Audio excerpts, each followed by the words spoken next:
Hello and welcome to another VOD review, the one that everyone's been asking me for. It's Dallas Fuel versus the Shanghai Dragons, the grand final, the final match, the best of 7. Spoilers, I'm going to spoil it now because it's, if you don't know, you should know by now. Shanghai Dragons wins in 7. It was a crazy series. Dallas Fuel went up 3-1. It could have gone either way. Very back and forth. And it was interesting to see how the series adapted over time. And we always talk about, well, I say we, I mean Johnny. Johnny always talks about how the Shanghai Dragons do the best job out of everyone of downloading their teams as the matches goes on. And that was really the Shanghai Dragons. They made a lot of mistakes in the first few maps, especially trying to work out what worked for their compositions and not. But as soon as they worked it out, Dallas Fuel just really didn't have an answer. So I know there's going to be a lot of questions about what do you think of the Fate Wrecking Ball? Why do you think the Dallas Fuel mirrored in the end? Why did all these things? We're going to go through it as time goes on. We'll get there. I don't think I want to jump ahead. I don't want to give too many answers. It's going to be a long series. It's going to be a very long VOD review. So let's just get started. We'll get the ball rolling, and we'll talk about things as they come up.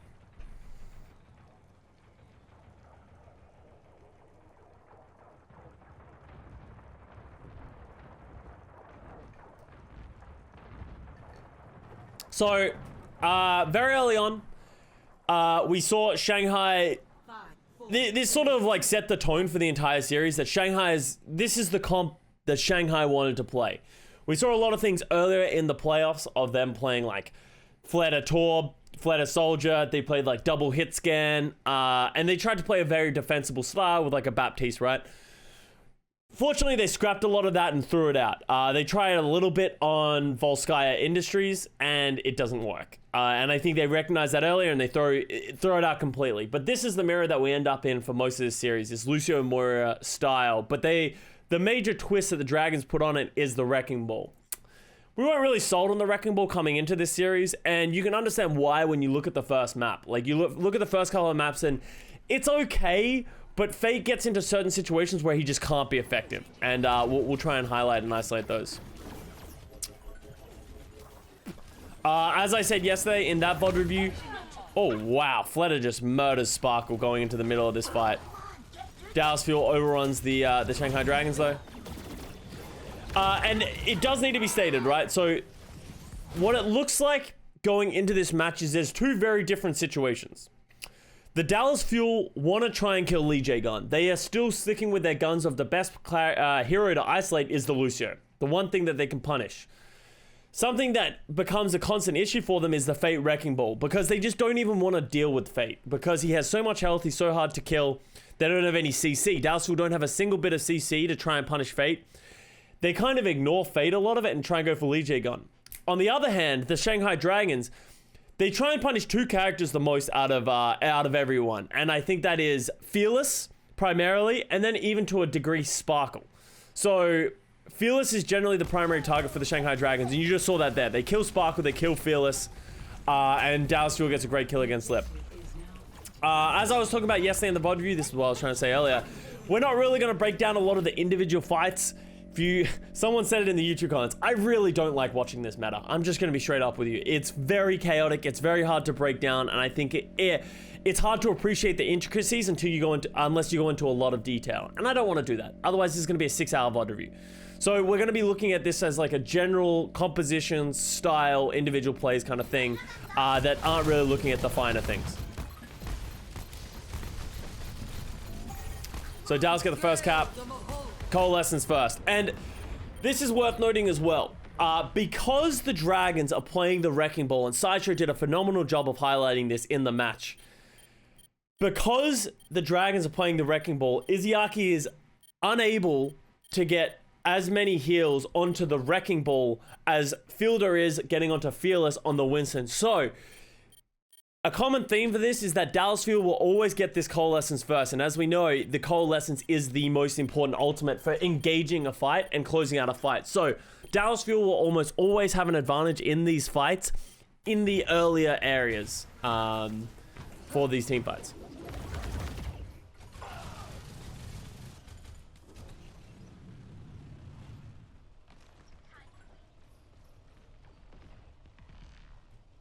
Not enough nerf this. Oh, shit.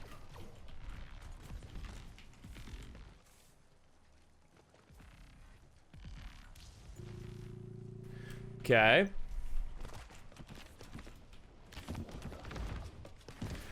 So Joust Fuel giving them a lot of positioning.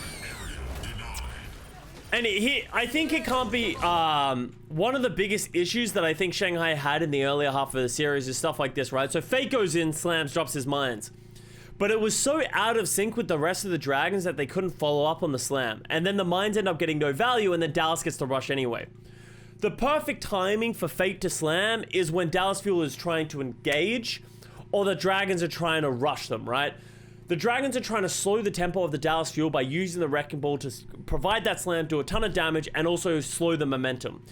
Very disjointed at the beginning, and that's what makes this, in my opinion, Wrecking Ball comp way harder to execute than the Winston comp that the Joust Fuel. With Joust Fuel, all you have to do is stay together, right? Just stay together as a 6-man unit and run at them. That is the TLDR. Even the Winston generally stays. Obviously, when they get a couple of ultimates, they split up a little bit. But for the most part, they stay somewhat joined at the hip. While the Wrecking Ball composition is different, Fate is almost always behind the Joust Fuel, trying to push them around, trying to slam, trying to get a different form of tempo change for the dragons. And it's pretty obvious when it does and doesn't work for the dragons. Yo, Joel Hop, thank you for the 2 months. Love the videos, happy to catch a stream. Yeah, thank you very much for the 2 months, and I'm glad you've been enjoying the videos. So now we got the advantage for the Coalescence on the Joust Fuel, and that's going to get him a kill pretty quickly. And that's generally what happens with these Coalescences. With the healing and the damage that you can output with it, and how it's unmitigatable damage as well. Divas cannot matrix it. It's constant flowing damage. You generally get a lot of value out of a Coalescence, especially if you don't have an ultimate to counter it like a beat, like you're a Coalescence of your own. So, as you can tell, team fights are going pretty back and forth based on who has Coalescence. Joust Fuel gets to the point, they use Coalescence, they run someone down to the dragons. Bada bing, bada boom.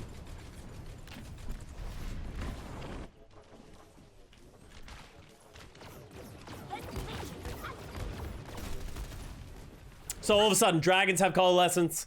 They have the ultimates. It's very much trading ults back and forth, right?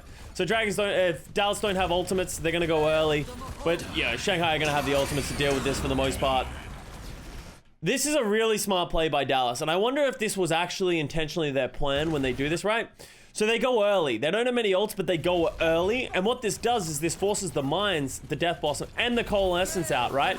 But no one really commits, right? Like you can tell, no one who matters really commits. Doa goes in, Fearless goes in, but Fearless is just primaling. Doa just fades, uses Wraithwalk away, and they get a lot. So this was a great heads-up play by the Joust Fuel of forcing out a ton of ultimates. Unfortunately, Sparkle does get caught. I actually don't even know where Sparkle gets caught here. I think Lip TP's behind or gets behind in some capacity. So yeah, Lip TP's to the backline and manages to kill Sparkle. So Lip gets a great kill on the Sparkle, and that gives them that advantage backwards, back into this fight. But Dragons just have too many ults, right? They use the Diva Bomb. They use literally 5 ults in this fight so far. And Dallas are trying to hold on to this, and this is a very risky proposition of what you can do is they try and hold on to this by using Harmbin's Diva Bomb, by using Fielder's Coalescence. That gives them a little bit of sustain, but is that going to give them enough to actually close out the fight? The Lee J Gun beat is good in terms of keeping them alive for a little bit longer, but I don't know if it's going to be enough. They don't have the damage to close this fight out, and then Dallas, you're going to consolidate with the rest of their heroes and should get the round win.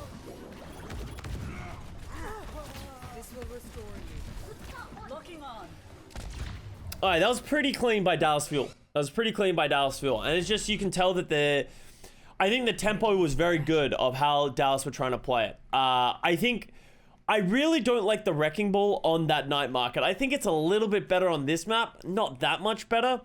Because of the clash, but also the close end of it, I feel like Fate struggles to move around the map and then get space to go for a slam, right? When we get up on Numbani, you'll really see Fate work so well with the Wrecking Ball when he has that space to maneuver around the map, get easy slams, because it's very hard to get in the air as a Wrecking Ball here and like get effective grapples without using a lot of your cooldowns. While if you consider like Numbani on the high grounds, he can roll off, go for these like roll off slam, do all these cool things, and then be able to get out as well by also just being able to live in the backline permanently. So this is a great slam by Fate, right? You can't ask for a better slam from Fate. The biggest issue that I think happened with this is it just took him too long, right? Izyaki's already dead, kind of unfortunate for the Dragons, but other than that, that was a great slam. And I think, oh wow, great boop on a Jack save by Fate. I think this sort of goes into the idea of Wrecking Ball is harder to execute with the timings, with the windows, but if you do get that effectiveness, it's very strong. While Winston, I think, is always going to get pretty good at effectiveness, right? He's always going to be able to zip zap people. He's always going to be able to jump in. His primal is always going to be solid in some degree. Winston's generally just easier to execute and just fine, right? While Wrecking Ball is harder to execute, but also has much higher potential to just win you fights and give you a massive advantage.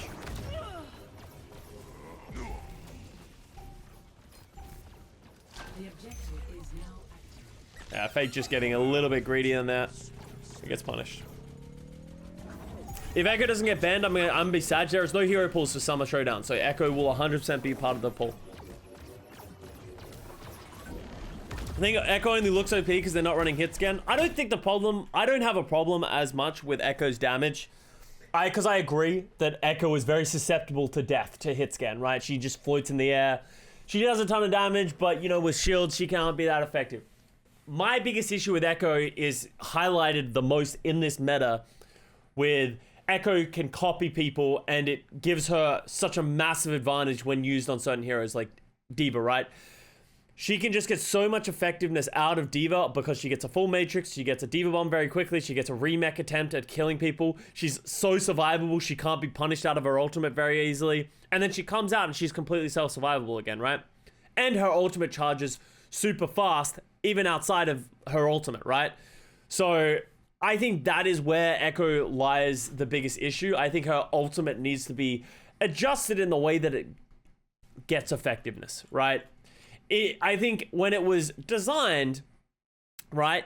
It was thinking, oh, well, she will copy DPS, right? And she'll take their ults and then she'll go aggressive with that. It's not how she's being utilized. She's always being utilized on tanks and characters that are going to get good effectiveness almost every single time, right? You very rarely see like them switching over to like McCree's or Reapers like intentionally and getting a ton of effectiveness. Usually those are only switched to for just heat of the moment kind of things, right? I think the biggest problem is that when D.Va Bomb is thrown, she can shoot people and get mech before it explodes. Yeah, and I just think just the way that she turns into Baby D.Va just doesn't make sense. Anacopy, yeah, Anacopies are also very hit and miss, right? It'd be really cool, right?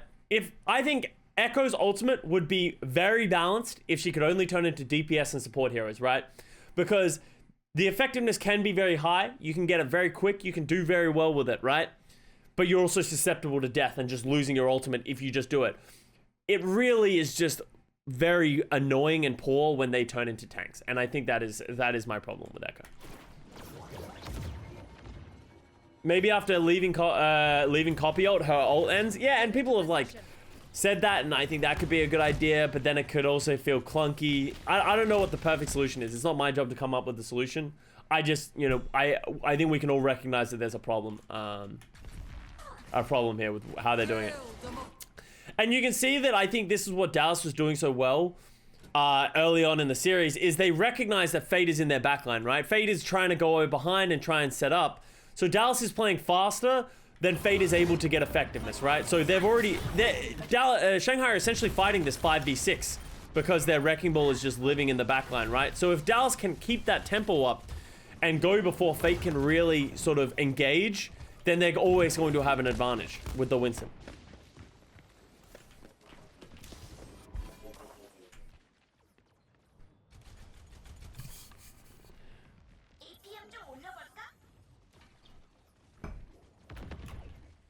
So here comes Fate.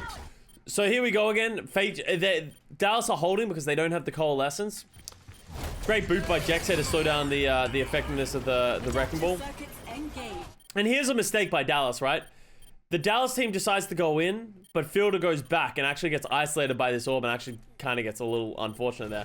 Diva. But a little bit of disconnect, and that's what the Wrecking Ball provides, right? The mines and the slam really force Dallas to react instantly to the right thing, to the right decision.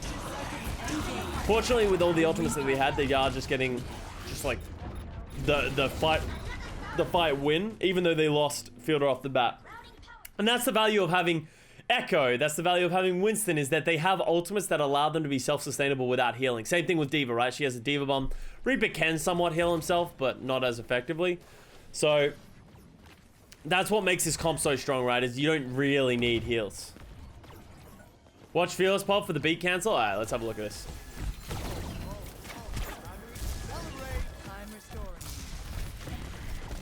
What if you had only 200 HP no matter who you copied? That'd make it really bad. Like, why would you ever turn into a Winston? You would just get instantly knocked out. Your hitbox is too big. Characters are fine to have 200 HP because their hitboxes are so small, but if you make Winston's... You keep Winston's hitbox, but you also make him only get 200 health, he'll just die. Oh, this was not the beat. Cancel.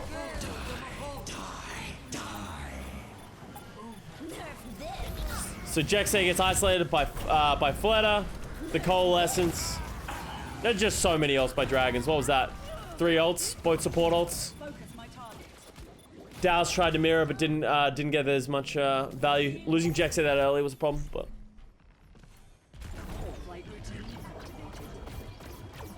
Wouldn't people call it broken if she turns into Moira? No. Like, Moira's ult is useful, but it's not broken, right? Echo still needs to charge her own ult.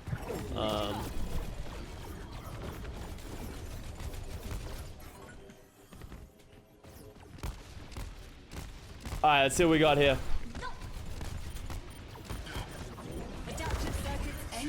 So there's a good slam by Fade, I think, and then he uses the mines to slow them down as well. And it just forces this massive disconnect, right? So Fielder, Hanbin, and Fearless are all over here, but Sparkle and Doa have gone in. And they're split by the mines to a point that Fearless can't really help in any way.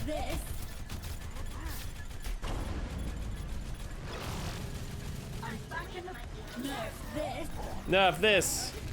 Jexay dies first again. We've all seen this one before.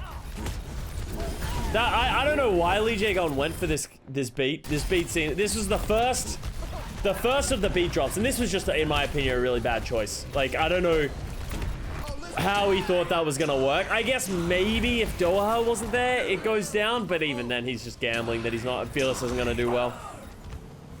So he kind of had to do it. Like, if he doesn't drop that beat, they might just lose. But like, it'd be nice to come back here and have the beat. But good play by Fearless. I can assume, yeah, and that's it. He's thinking it's last fight. He thinks he needs to get this beat down, otherwise he's gonna lose. Maybe in the comms someone is saying it's winnable, so he recognizes that he needs to use his ultimate to try and stay in this fight.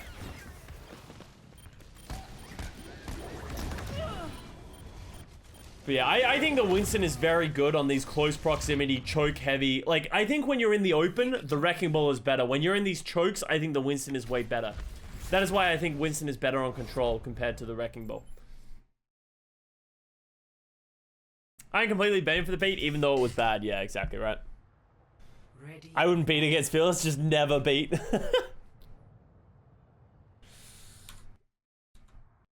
It wasn't really Lee Jae Gon's fault. It's kind of his fault. He got caught in a room with a primaling Winston in the final fight. It is his fault, right? Like, you can't... I'm not saying that was a bad play. Like, we've seen people lose beats and be like, that was awful. Like, that was a really bad decision. He was in the air. He made a mistake. What is he doing there? But you can't just say it wasn't his fault. It is his fault. He was in a room with Fearless. Fearless made a play. He got forced into a position where he had to use it. That kind of stuff. It's his fault, but it's not the worst drop beat we've ever seen, right? Final fight, he has to do it. All that kind of stuff.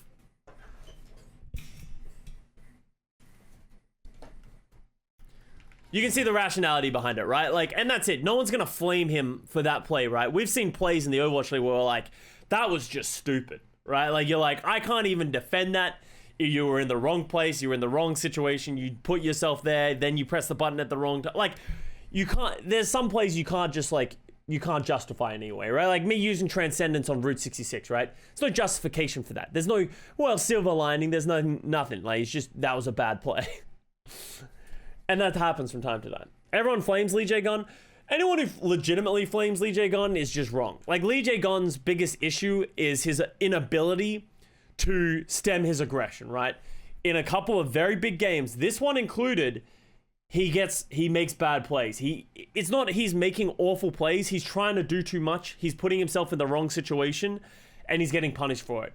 And that is a completely valid concern and issue to have with Lee Jae-gun as a player.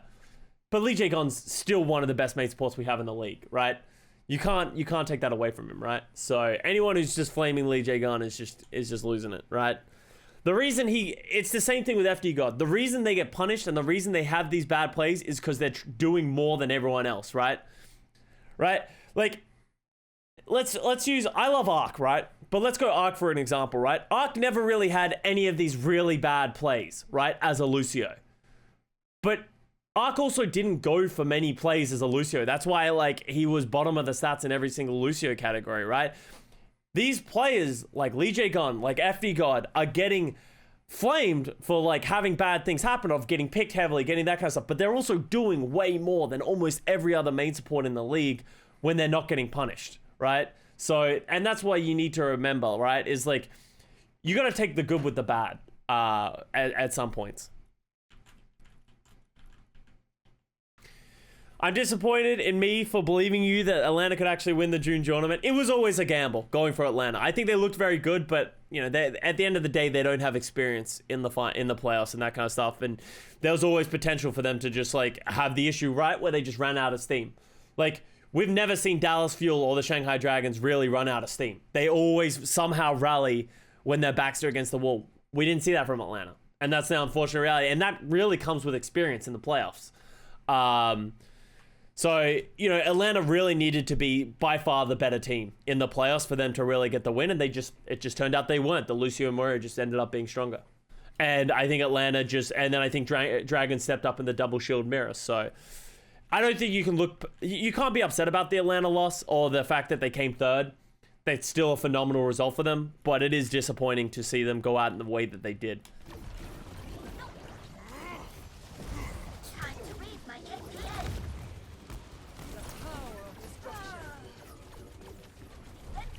All right, great slam. Let's go back and watch this, by the way, because this is the wrecking ball, right? This is like, as soon as Dallas tries to step into a room, they get slammed. They lose all tempo, right? They lose all momentum. It costs them a ton of resources to try and like hold, and then they end up getting a pick on the Sparkle. I think it was Johnny who recognized this very early. This is an awful play. This is something that Dragons got better about as the series went on, of just not forcing the agenda if they didn't have to, right? This is them forcing it, going way too far and committing way too much, especially with the recognition. And I think Dragons learned this as the series went on as well, is that Dallas Fuel are always going to get this coalescence first. So if they are going to go for plays, they need to be aware of this window that, you know, as soon as Fielder gets his coalescence up, I'm sure Dragon's like, fuck, we're in trouble. Because they lose the first point for free just because they went for that aggressive play. Fuel ran out of steam in the finals. I disagree with that. I don't think Fuel ran out of steam. I think Shanghai Dragons worked them out. And I think Shanghai Dragons improved and overcame the Fuel. Fuel didn't start playing badly. Like, Fuel weren't playing badly at the end of that series. Dragons were just better. Objective lost. Well, when I talk about the Atlanta running out of Fuel, Atlanta in their series against Shanghai Dragons where they lost, Dragons were playing well, but I also think Atlanta wasn't playing to the degree that they did to get to that point, right? So, and that is where I think that difference is.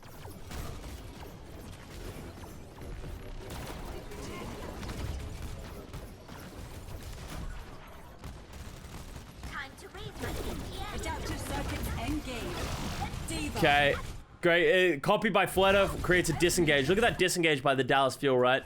Such a clean disengage. Recognizing that Fleta uses the copy and then just running, right?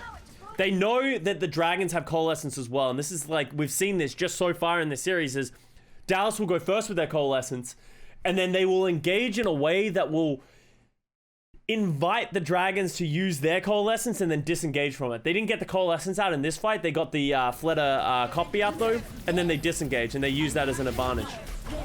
I really like the Hanbin Diva Bomb. I don't think it really got a... I don't think that was necessary, but yeah.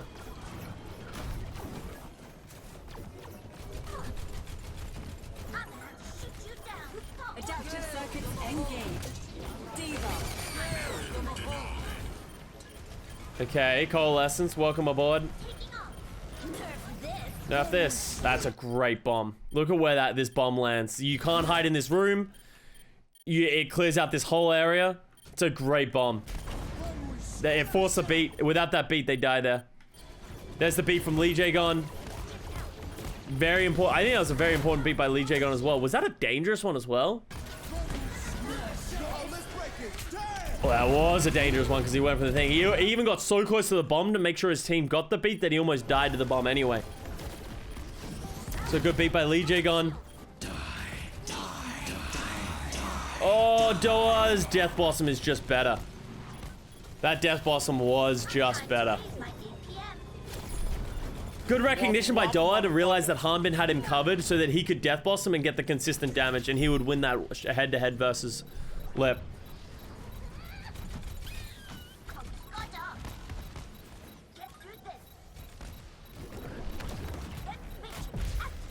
Just great play by the Dallas Fuel. Like, they didn't lose a single player. That was just phenomenal coordination across the board. And just keeping everyone alive and bouncing aggro off of each other. Ultra Citron, thank you very much for Prime Gaming sub. Welcome to the fam. What do you think went wrong for Dallas later in the series? And I want to break that down when we get there, right? Because right now, as I said, the Shanghai Dragons right now aren't able to get the tempo with the Wrecking Ball. They can't find the value in the slams. And Dallas are doing a great job of disengaging them, re-engaging with their ultimates, right? And Shanghai just aren't punishing it enough. I would say the biggest issue that I think the Shanghai Dragons are having right now is that they're not committing enough for kills. They're not, when they threw that Diva Bomb, that Void Diva Bomb in the backline, no one was there to follow it up, right? It feels like they're on damage control at all times, trying to slow down the Dallas Fuel. That's giving the Dallas Fuel tempo, right? Well, I think later in the series they play more aggressive and they play their own rush, right? And they make it so that Dallas has to play on the defensive. And hopefully we'll see that in the series as it goes on. Dallas looks like a one-trip. Oh, well, I think Dallas are a team that recognize all you need to do is find something that suits your style. They did this in the May Melee. They did it again in the June Joust. Find something that suits your style and then run with it, right? Make it your own. It might not be the best comp. And we've heard from the Dallas Fuel, they know this isn't the best composition, but it is the best composition for them. Fearless on the Winston, everyone being able to play, and it's a composition that relies on team synergy that is their strength, right? So that is why Dallas Fuel play this style, and they did the same thing in the May Melee, as I said. They didn't play the hit scan, but they played things that enabled them to play their comfortable style, right? With Doa on the Echo, or they played like Echo, Sombra, Tracer. They played Fearless on the Winston, even on some Ryan. Like, they just played their game, and they forced teams to adapt to them, and that's a great thing to play. That doesn't make them a one-trick team. It makes them a one-trick because everyone tries to copy them, because they're so good at it, right?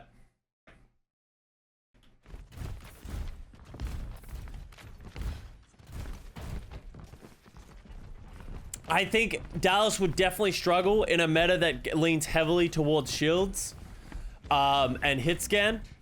But we haven't ended up in a meta like that. And it's not because of teams haven't tried to make that a thing. Like, Orisa was almost very much the meta, right? But Dallas Fuel broke the meta by playing their own style, right? 3, 2, 1. So here's the time. Here's the one and only time that the Shanghai Dragons try to run this Orisa comp, right? So this is the composition, and I love that they actually perfected this, and they sort of moved more towards this, because this was... As time went on, this is the bunker comp, right? If you're going to try and slow the game down against this Lucio Moira style, this is it. I think it's the perfect comp.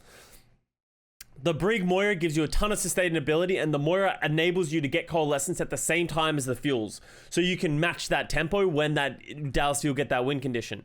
Playing the Orisa to be the front line, the Torb and the Reaper give you a ton of bunker ability, right? You have that turret, you have the Reaper. As time went on though, and the June Joust went on, I think we realized that you're swimming upstream if you try and play this Torb comp because it's so hard to execute and the Fuel have a much easier path forward, right?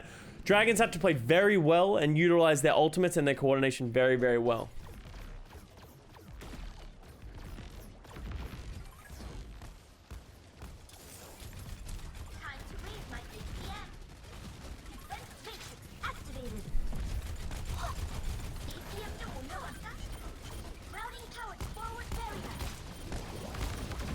Alright, so here you go, right? So we got the back and forth. It's going to come down to Dallas just need to live until they get the copy, right? And Shanghai just don't have enough damage right now to get through the team.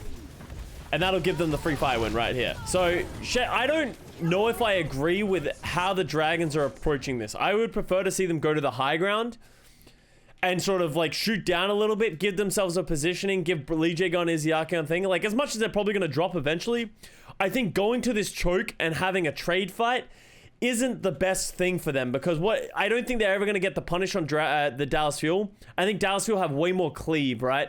With the Lucio Moira, they have that extra cleave heal. They have that extra, like, dive ability of as soon as they get an advantage, they can go with the Lucio.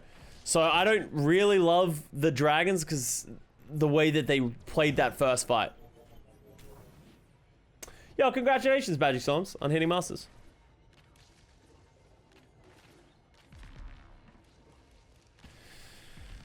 So here we go, Dragons again.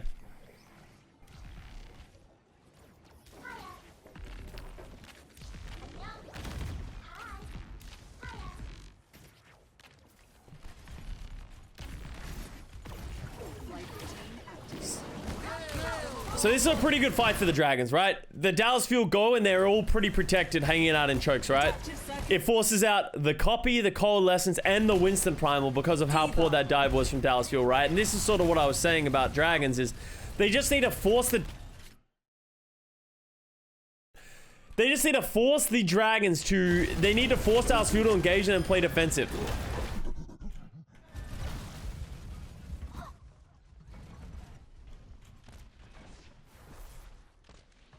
Holy fuck. He goes so far. What is this? How does he go so far?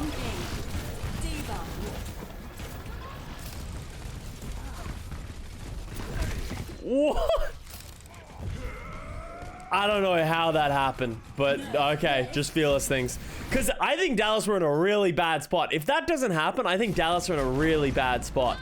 But that one kill is so impactful. I don't agree with this rally as well by Lee Jae-gon. I think he needs to know, as soon as he uses this rally, Dallas are going to commit, right?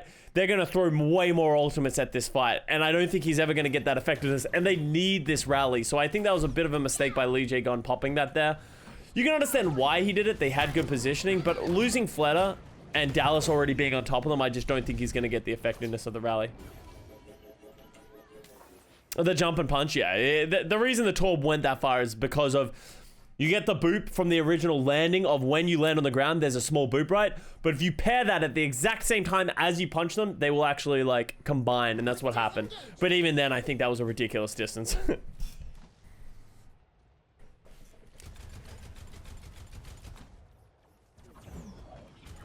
And, oh yeah, of course, Fearless cheats, the obvious reasons.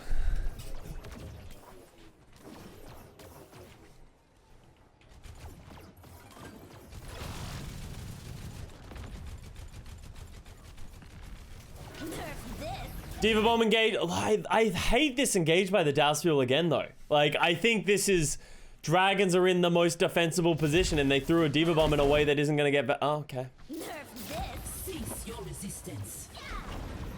Oh, Fielder is so caught out of position. What? They're not going to chase Fielder?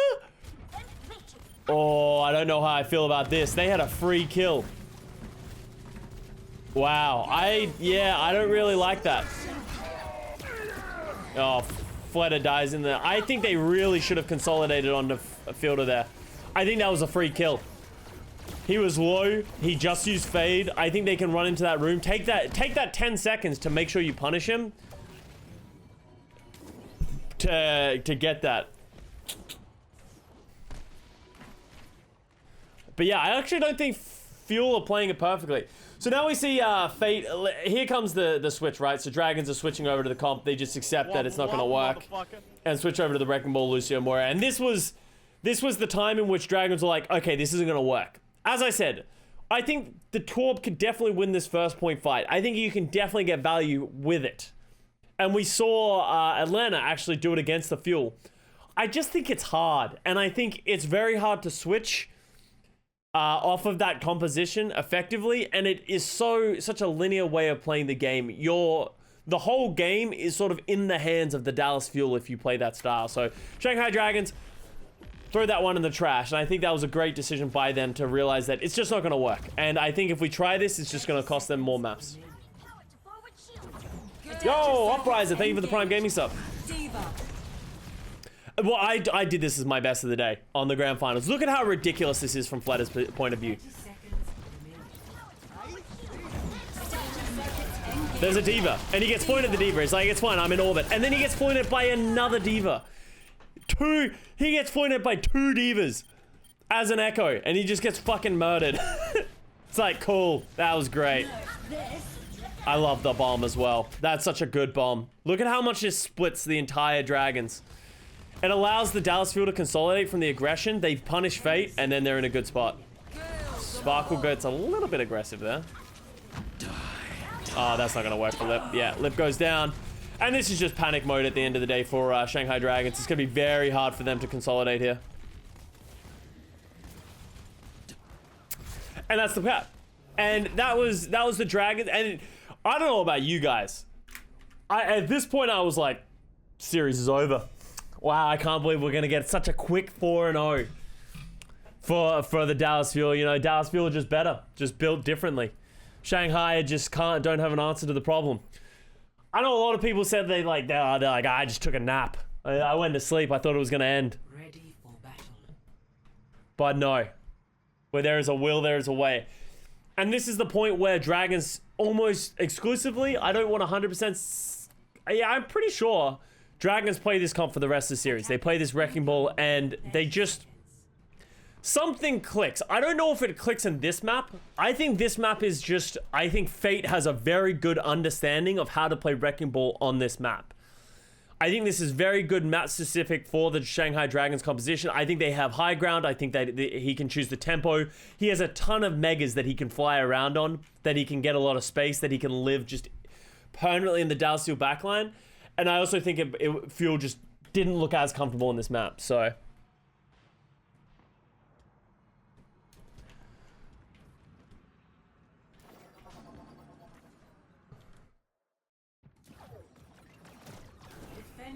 And let's just watch Fate play this, and you can understand why he makes this work so well. And especially on this first point hold, I think a lot of this Dragon's momentum coming back into them was on the back of this hold. Obviously, that slam wasn't very good. But, like, you can see how he knows what he wants to do here, right? He wants to get this slam. He wants to get this edge slam. He wants to get this grapple. And he wants to just push people around, and it works so well against the Dallas Fuel. Big slam, right? You see how much tempo that removes? And Dallas just don't even want to deal with him. They don't even want to deal with him, but look at how annoying this fucking is. If you're a Dallas. And here's where the big mistake is made for, I think, for Dallas, right? We've already talked about how Dallas Fuel will always get that coalescence first, and they did, right? But they lost Doha. Reaper is, and I will continuously say this, the most important character, in my opinion, in this this head-to-head of this brawl, because he does so much consistent damage, and he punishes tanks. And I think as soon as you lose him, you lose a lot of that pressure. And so they use the coalescence, but they're not going to get enough of an advantage. And Shanghai, instead of doing what they've previously been doing of just like fucking run our heads against it, they disengage, they give a tick, and then Izayaki comes back with their coalescence. All of a sudden, they have a massive advantage in this fight. But also killing Sparkle helps as well. And just everybody at that for that matter. And now if you're the Dragons, you're laughing. This is when your composition starts getting a ton of value. They don't have that Moira coalescence advantage anymore. You have the Wrecking Ball. You have that first point hold. And I'm pretty sure the Dragons full held Atlanta Reign on this first point. Am I right about that? Playing this Wrecking Ball as well, the Lucio Moira mirror? I'm pretty sure Dragons full held Atlanta in this situation.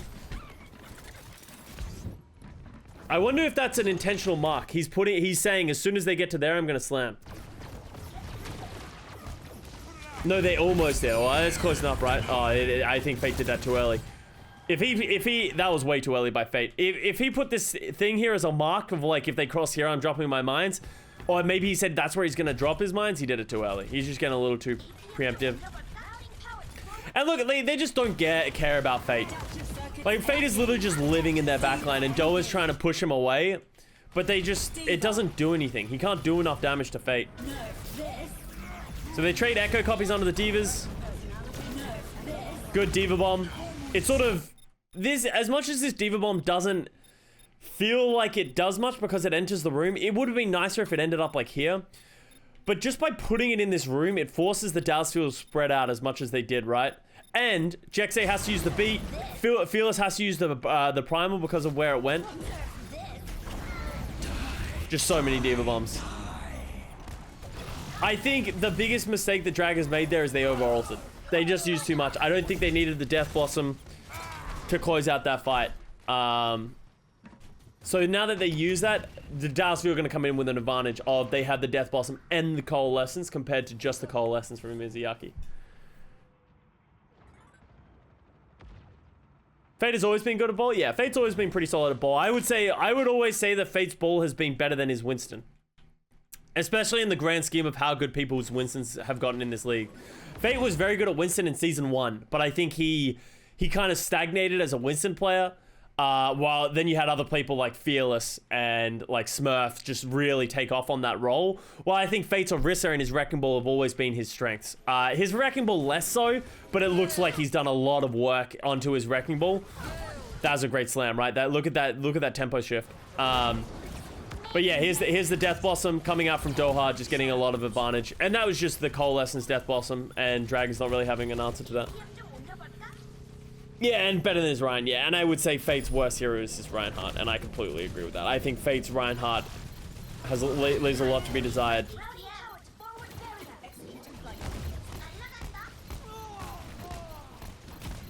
But we also haven't seen him play much Reinhardt since he joined the Shanghai Dragons. Like, it could have always been that he was just on a bad team, right? Like, he was on Season 2 Valiant when we were just wet trash in Goats. And then he went on the Mayhem.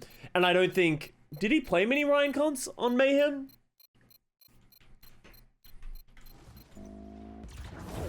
Objective lost. Stop the payload. So, well, we'll see it. Like, maybe he'll prove us wrong. Yeah, Karyan played it more, right? Like, Fate never really played much Reinhardt. Wait, no, Karyan's, you're talking about, wasn't Karyan on... Karyan what? Was Chengdu? Right? Was he on Mayhem? Who am I thinking from Chengdu, who was their main tank, who came in? I feel like I always get these mixed up.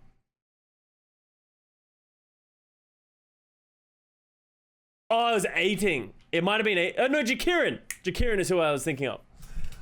For some reason, I get Jakirin and Karyan mixed up. I don't know why. But yeah. It wasn't anything. But yeah. Alright, Karyan was in there. And was he the Ryan player for them? I can't remember. As I said, I feel like I haven't seen Fate's Reinhardt in a while. But like, as I said, like, we haven't seen it really since Goats. And it wasn't very good in Goats. So, but as I said, could also have been just because he was on the Valiant. And like, we had a lot of issues on the Valiant at that time. So we'll say good team fight win by Dragons, by the way. Thought his Ryan was decent. I think it's fine, but I think it's his worst main tank. Is sort of what I'm trying to say, right? Like he's still better than most in the league, but it's not, you know, I think if we have a Fate versus Super Reinhardt head to head, I think there's going to be a diff there, right? Not Fate's Ryan? I don't think Fate's Ryan is awful. I don't think it's tragically bad, right? Like, it's not the kind of thing that like they should never play it. I don't think that if they're playing in the grand finals against the best teams, I think he's gonna have struggle. But I think I still think he's probably like middle of the pack on Reinhardt. Adaptive It's just okay. Yeah, as I said, like, it's just okay. Compared to his, like, Wrecking Ball and his Orisas are very, very good.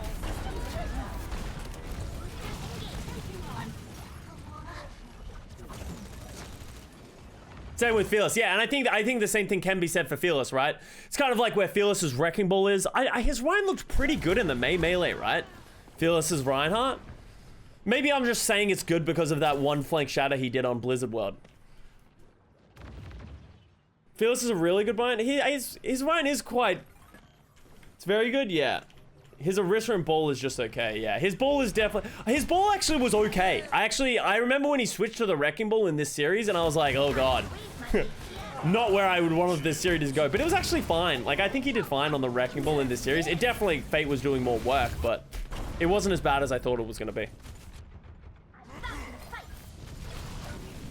His Ryan and his Winston are the best, yeah. He might have put a lot of work into it because wasn't his ball kind of like a meme of like just play Winston.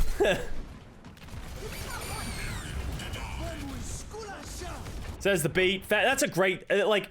And here's like what I keep saying about the thing that Dragons did so well with this Wrecking Ball in this match was look at the tempo shift, right? Like Dallas always want to play fast, right?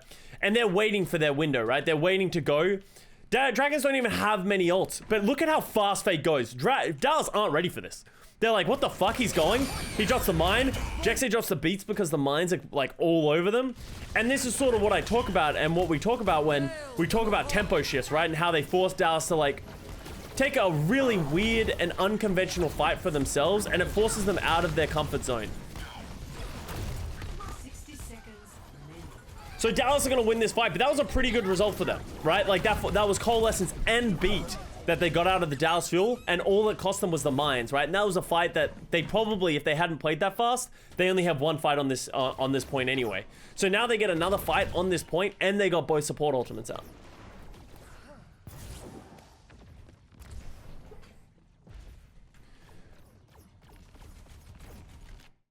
And Fate is halfway to mines again. Wow, yeah, he is at 61%, right? Like, that's kind of crazy.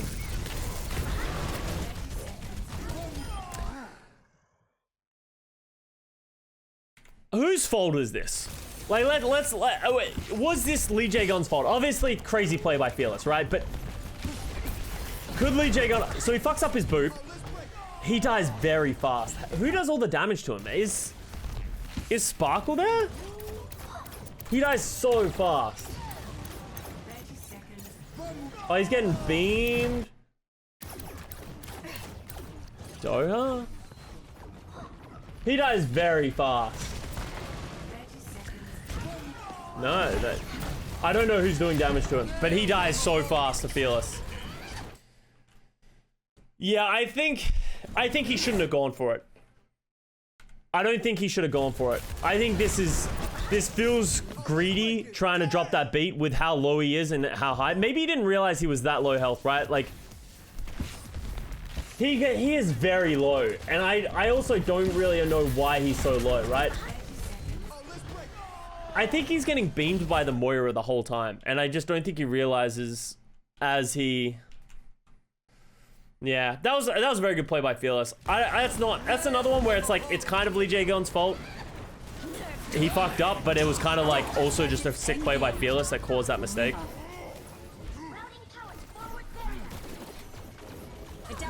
Flutter goes to the Reaper. I think Flutter would have been much better off going to that Diva. Jexay goes down to the bomb. Oh, that's a great death blossom by Lip. Mines, yeah. So even though they lost the beat, they still win this fight.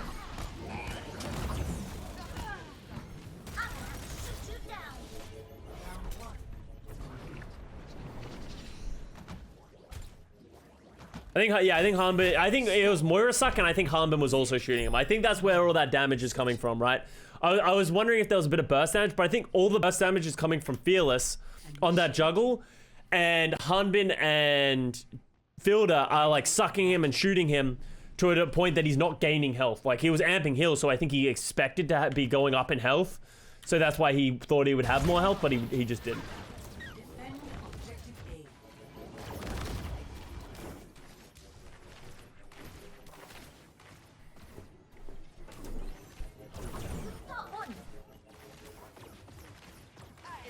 A. And I love the Wrecking Ball here for this point as well, right? Like, that is such a big opening as a Wrecking Ball, right? Like, look at how much space he provides. And he's literally invisible because they can't put enough time and effort into killing him. And then he pushes everyone off, gets another slam. His Fate is single-handedly giving this team, like, so much space. Like, he's at 70% ult charge. He's leading the ult charge. That's how much work he's doing. And I think it's hard to notice how much work he's really doing because he's not really shooting any people. He's just rolling through them and doing, like, getting slams. But I think he's getting a lot more value than you realize he's getting. And I think over the weekend, he just got more and more value. He just kept learning and kept expanding and that kind of stuff on, like, what he can get done as the Wrecking Ball. So...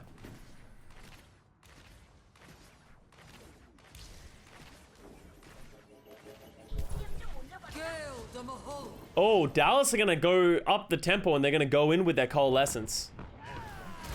Good recognition. Catch Shanghai with the you know, feet flat-footed. I don't know if that's worth the Coalescence though. I'm a little worried that Dragon's just walking with their Mind's Coalescence now and that's just going to... Now Dallas don't really have that sustainability. I don't think they got enough kills from that engagement to make it worth it.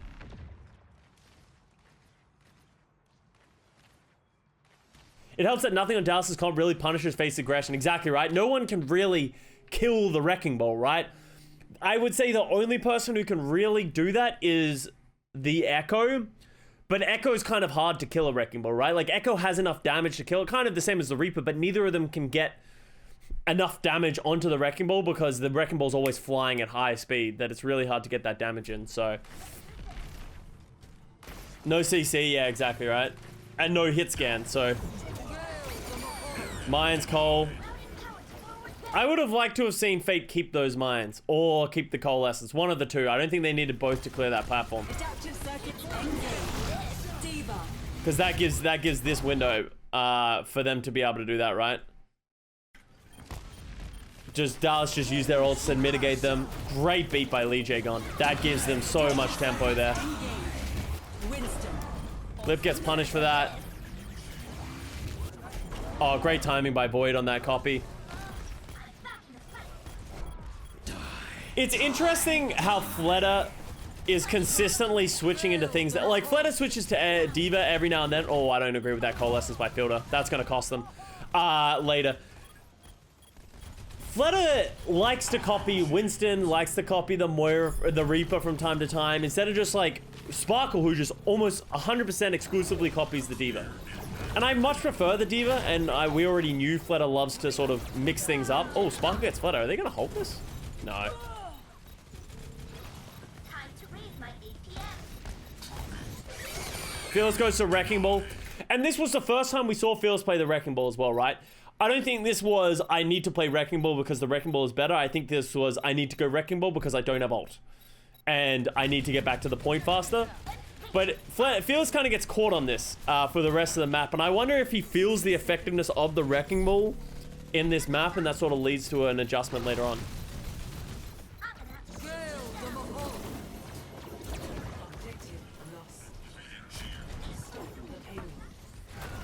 Alright, so Shanghai gets the win with the Coalescence to close it out. That was not a bad hold by Dallas Fuel though, right? They held it for about 3 minutes on the first point. So you're not unhappy if you're Dallas, like they keep pushing Dragons. They need to get a good engage here, right? They have the Coalescence advantage. But the issue that happens is as soon as Dallas tries to go in, so Phyllis stays on the Wrecking Ball because he has 80% ult charge here, right? But this is going to be hard for Dallas Fuel to win this fight because as soon as they go, Lee Jae-gon's just going to drop the beat. They're going to drop a Diva Bomb, and that's going to heavily isolate a lot of the Dallas Fuel engagement, especially with Lip on the Death Blossom. Like, the Death Blossom could be huge. Spectate Fearless. You want to see Fearless pop from this? Okay.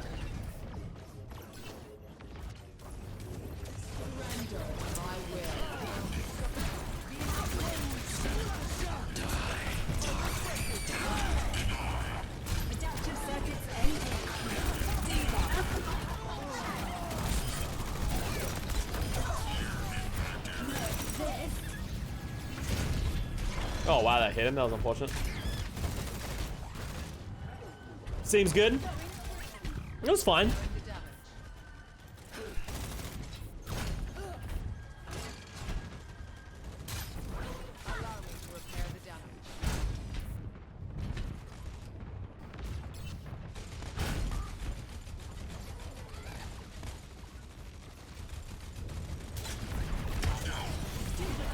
Oh, good boot by a LJ gun.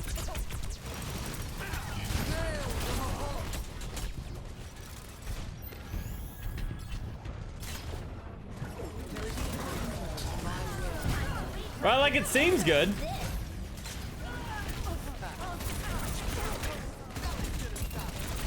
Like he seems fine. Like he seems more than capable on this hero.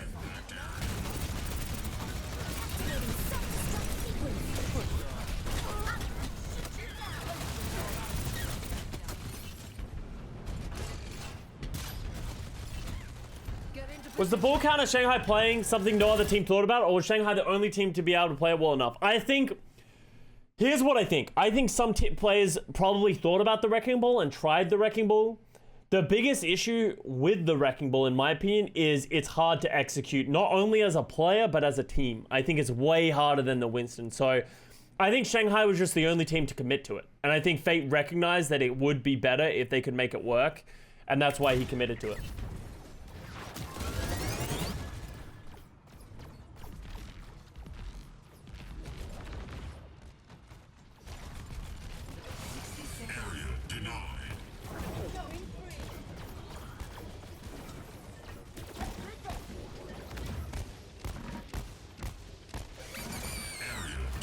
Okay, mines. They gotta touch the point. Like, and here's what I think the difference is, right? Let's look at what happens to Fearless here, right? Fearless goes in, rolls through, right? This is usually where, like, what Fate would do, right? But look at how much Fleta commits to him, right? Fleta is dealing with him, they're fucking with him. He gets booted by Lee Jae-gun, and he then gets beamed, right? He's getting hard focused by the Echo. In comparison, I don't think Sparkle really focuses on Fate that much.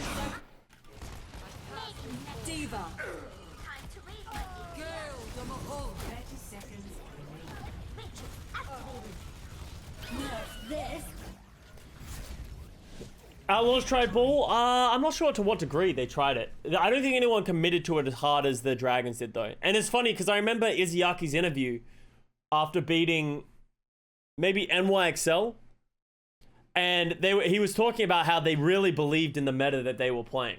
And me and Johnny both laughed at it because we were like, we don't agree that the meta that they're playing is good. That was mainly the like Torb stuff and like other things. But they believed in the Wrecking Ball enough to commit to it, right?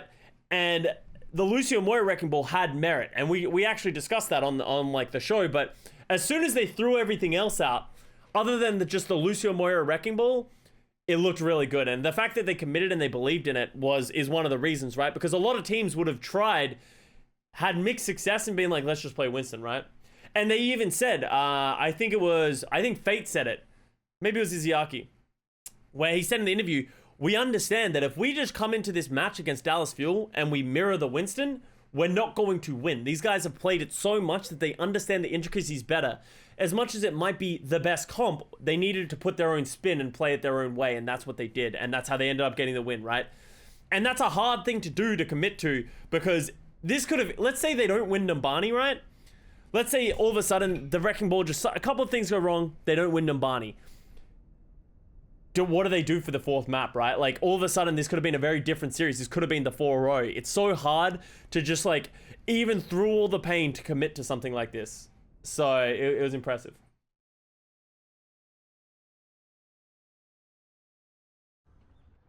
Ready for battle. Should Dallas have focused ball more? It's easy to say from time to time.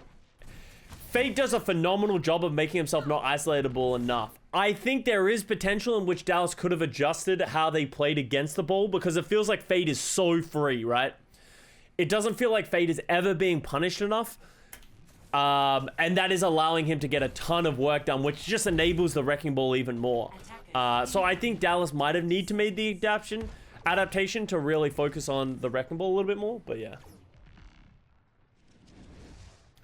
I swear I saw Fate. Yeah, well, like, yeah, Fate was pretty emotional after the win, and deservedly so, right? Like, Fate's had to go through a lot of shit, right? Of being in the World Cup, like in 2018 when we were teammates, he was considered the best main tank in the world. He played for South Korea in 2018 when we won stage 4 on the Valiant, when we lost in the playoffs to London, but he was considered one of the best main tanks in the world. And then he went on to Valiant, where we struggled very heavily. He got traded mid-season to Mayhem. He had pretty poor success on Mayhem until season 3, where they were pretty good, but they never really got over that hump. So he's been going through it for years to try and get to this point, and it's like validation, right?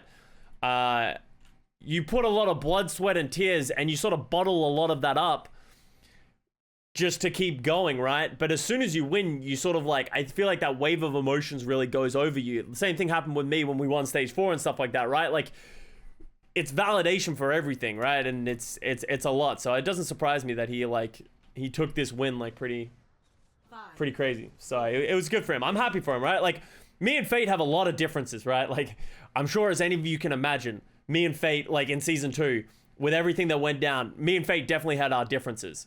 But at the end of the day, I consider me and Fate like the same person. We had our differences, but we both just wanted to win. And we both just had our own way of thinking about the game. We both had our own style, and we butted heads, but I have utmost respect for him as a player and as like a person and a competitor. So it's awesome to see him get the win. Two opinionated people clash, exactly, right? Like, I'm a very opinionated person, if you haven't realized. Fate is the same way. So when things start going wrong, of course, we're going to be the first 2 people to clash. But as I said, I'm happy for the guy.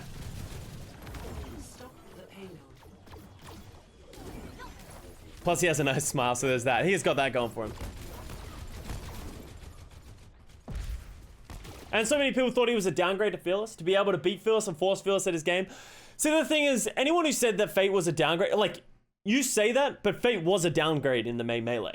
And that storyline is true, but we always said this time and time again. The thing that Fate brought, Fearless has incredible mechanical power, right? But Fate has a different style of playing the game, but he's also a heavy leader in the game. Like, if you just watched them when they were on the 6 boxes of the Shanghai Dragons, the only person usually talking in these breaks is Fate, right? And he's the one who's being a leader, his thing. I know Fearless has great comms, but Fate brings that leadership aspect.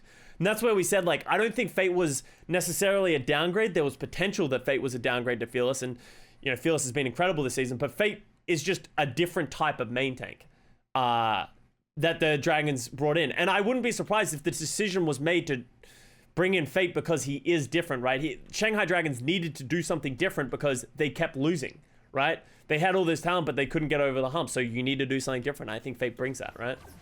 And let's use this as an example, right? If Fate was probably the biggest advocate for the Wrecking Ball, right? He was like, I believe I can do more work on the Wrecking Ball. And he was right. And he's the reason they won that. So you can't take that away from them, and you can't create that distinction.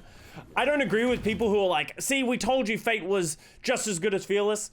Like, I think in hindsight, you can say that in this June Joust, but I would still say, if you ask me, who would you want? Like, let's ask you guys. If you could choose between having Fearless on your roster or having Fate on your roster as a main tank, who would you choose? I would still choose Fearless.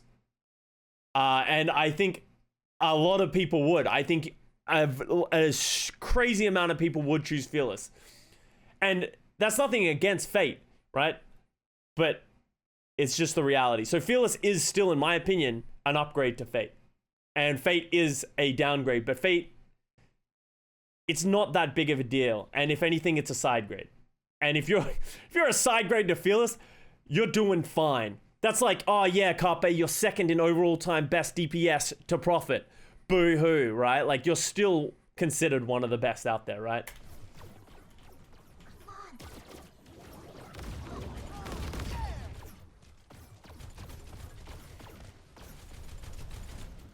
Time to read my APM. All right, let's keep it going. I also hate this engagement by Fuel, and this was the first time that this was the first time I recognized Fuel do something, and I'm like, that seemed desperate. And that, I don't know why it has this thing, but this feels like such a weird play by the Dallas Fuel. I don't understand what this was. They know that they were taking high ground. They gave up all of their positioning for this flip. And I don't know why. And this just gave Shanghai such a massive advantage. And it was like the first of many mistakes that the Dallas Fuel go on to make. And this wasn't a forced error by the Shanghai Dragons at all. I think this was just a weird decision by Dallas. So, it's interesting.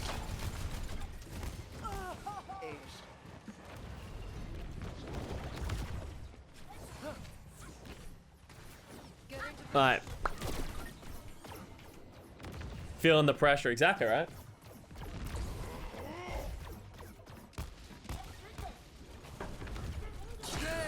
Oh my god, Fate was so close to getting booped off the edge. Holy shit. That was very close. Was that a double boop by Harmon and Jaxi? I feel like he went so fast. Oh no, just a solo boop. Oh, that was close. Fearless gets murdered before the Coalescence gets value. So this is just things going wrong for Dallas, right? Like, Dallas tries to do a couple of things and it just doesn't work out for them. And Dragons are capitalizing on it very effectively. But now it looks completely different. And there you go. There's another mistake. Fearless gets isolated and dies before the Coalescence goes out. Second mistake in one map. And all of a sudden, Shanghai Dragons have a stupidly long time to cap point B, which is what the point. Obviously, first point holding is really important, but if you can limit them to 2-3 minutes on this second point, it's so easy to hold them on second point. You only really need to win 2 or 3 fights at that point. While having 5 minutes, that gives Shanghai a lot of leeway and leverage. Oh, look at that. Boop! Isolates Fielder. And Fielder's dead for that. That boot pushed Fielder's down. He can't do anything. Once his orb is gone, he's dead. Just forced errors. Fate gets punished for the aggression. But the Cole should be enough. I think Dallas is going to have to use a lot of ultimates to win this fight. He actually did a pretty good job. Oh, that was Dollar's Death Blossom. Yeah. I think that might have been an overall in the end by Dallas. That was both DPS ults and beat to stabilize on that play by Fate. So Dragons should come in with a massive ult advantage.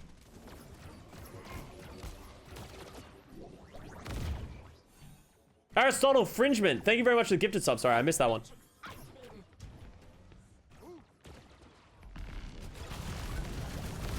Okay, Fate's pushing the cart, being annoying. And Fate does this time and time again on this map, right? He's applying point pressure and forcing Dallas to either give the frontline space or force them to engage. Li Jaegon's just a little too aggressive there. Just keep pushing the cart, Fate, I think, at this point, yeah. Like, I think you realize that the fight is over. Oh, lip. Oh, God, Shanghai. That was not very good by Shanghai. I guess they trade bombs because it gets Hanbin, but that could have been... That was 2 ultimates that didn't really need to be used. Wait, did Li Jaegon beat?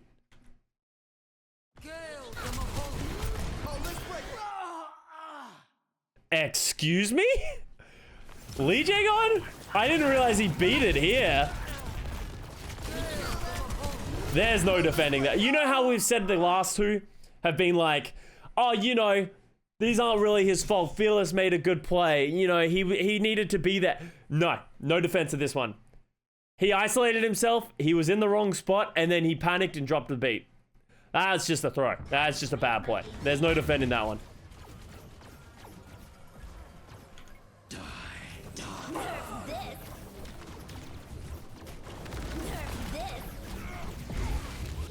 Three beats cancelled. Yeah, that's the 3rd one of the series, by the way.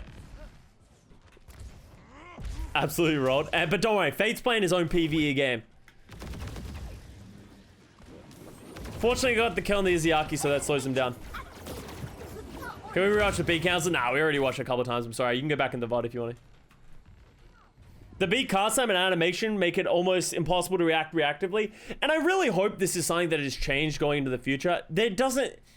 There is no reason that the beat should have a cast time and a channel and be able to be cancelled and all that kind of stuff. It's not like it's a stupidly strong ultimate. It really isn't. If it was instant, it wouldn't change anything. I really don't think it would change anything. It wouldn't become stupidly strong. It's just annoying for Lucio's to have to use because of it. So Disagree, I like it, I hate it. I think as someone who is a Lucio player, I think it is just such a dumb... It's such a dumb challenge to put on an ultimate, right?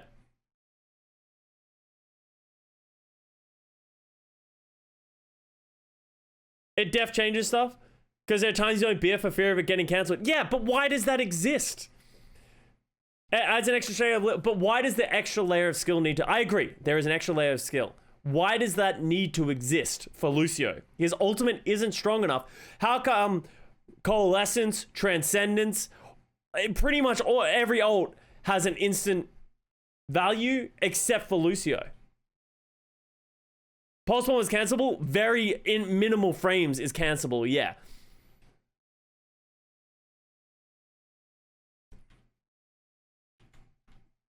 Reinhold, Mayult, but Reinhold makes sense, right? Because if you could just instantly shatter, it would be broken, right?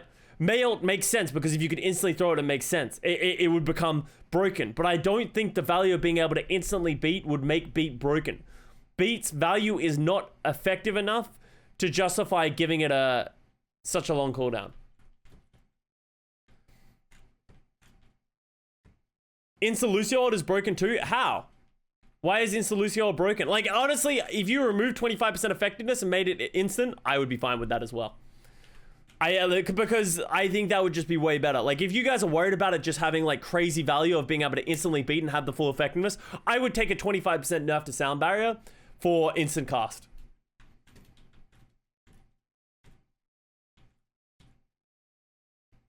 B would be a more broken rally. No, see, here's the disagreement, right? Rally is very strong because it lingers for a very long time, right?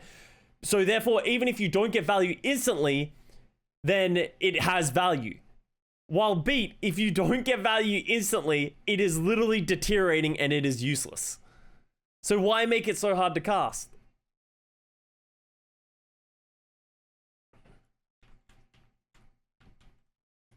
$30% for a 0.1 second cast time or no deal. Yeah, and I don't know. We're always going to disagree with that kind of stuff. I'm obviously very biased towards Lucio's because I used to stress about that shit all the time because Lucio is frustrating. But I don't see... People, I think, who are saying like, oh, I like the risk aspect of it, are probably not Lucio players. Because the risk aspect shouldn't exist. I don't know why there is a risk aspect of using the beat. Especially seeing as it's not even like it's just a cast time. It's a cast time where you need to hit the ground on a character which is all about riding on walls. So it's like, it's annoying. Obviously the theme of it is cool where you jump and you hit the ground, but I hate it. I hate it. I'm out. Guys, we're not on a Shark Tank right now, okay? We're not, this isn't a negotiation with Jeff. But Jeff, oh well, I guess not Jeff. I'm sorry. I forgot Jeff's not here. So this isn't a negotiation with Aaron.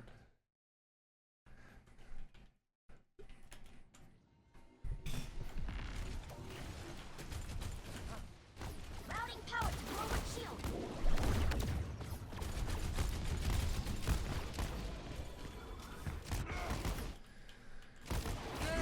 Alright, we've got a Coalescence engage. Let's get back into this. Where Dragons just decided to blow their load with the ultimates. Fearless uses the Primal, slow down the Coalescence. Gets pretty good value, right? Like, it makes it so that they can wait out the ultimates with the Primal. Oh god, that's such a good bomb. Dog gets Fate though. That was a really good Primal by Fearless. Just gave them enough time to slow down, get their own ultimates, and win the team fight, so... Yeah, if you could beat off of the wall, I would also be okay with that. I think that would be really cool if you could beat off of the wall. Like, if I press beat and then I jumped into a wall and that counted, I would take that. At least that's cool, and it gives me value in playing off of the ground, off the high ground.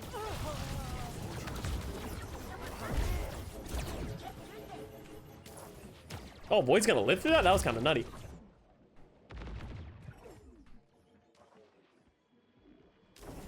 A good and cool buff, yeah. Fate just rolls past the team. Yeah, Fate is, as I said, Fate is literally just playing it. But as much as this feels useless, it's actually very good against the Dallas field composition. Because, right, you see Dallas, they just want to go. Look at how much space they have to give the Shanghai Dragons just because Fate exists in the backline, right? They have to give so much space. They just want to go. They just want to go. But even when they do go, and they do commit, like, Jexay can't go with them because someone has to stay to keep track of Fate because of how close the card is to the like, Jexay speeds in and then just runs back and looks at Fate. And here's where I think the mistake is. I think Sparkle needs to be dealing with Fate. I think it shouldn't be. I think Doha is doing like a little bit of back and forth. I think Sparkle should just be going. I think Sparkle can get back into the fight effectively and can also is the only one who can do enough damage to Fate. I feel like Fate is getting away with just rolling around. It's not like he has a ton of megas to play off around here as well, right? There's not a single mega around this area other than the one over here, right? So Fate doesn't have a lot of self-healing, really. Unless he just bounces around the minis, but that's not fast enough. So, and that's something that we saw Fleta do when Fearless went to the Wrecking Ball. So maybe an adaptation that could have been made by the Dallas Fuel. Back in the fight. Nerf this. Is there? Yeah, there's a mini here, but that's like, you know, 75 health to a Wrecking Ball isn't really going to help. And there's a mega over here, but he doesn't want to go over here, right? Going over here is asking to take just as much damage for the mega. So. I'll show them.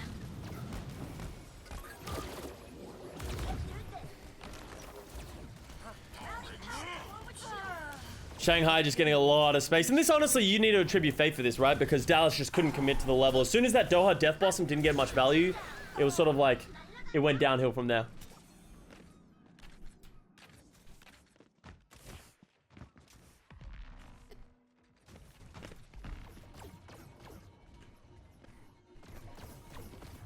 Alright.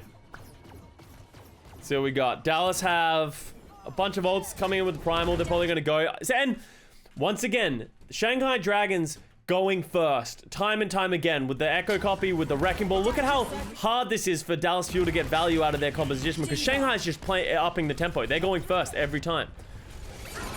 They force the Copy, they force the Diva, the Primal, and then they just go. And they get a ton of value out of it, right? So...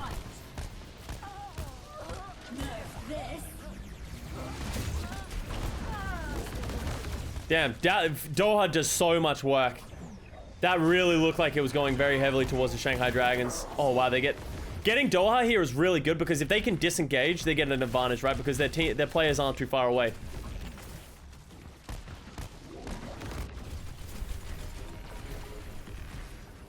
Time to raise my APM. No. I think that was OAJL, Gray. I didn't think they're here. Death Blossoms by both. They actually both get a high amount of value. Izzyaki lives with 1 health.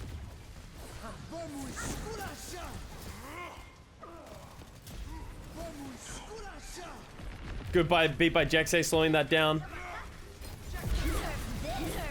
So how does this happen? So we got the bubble that is about to break. Wobble wobble, motherfucker.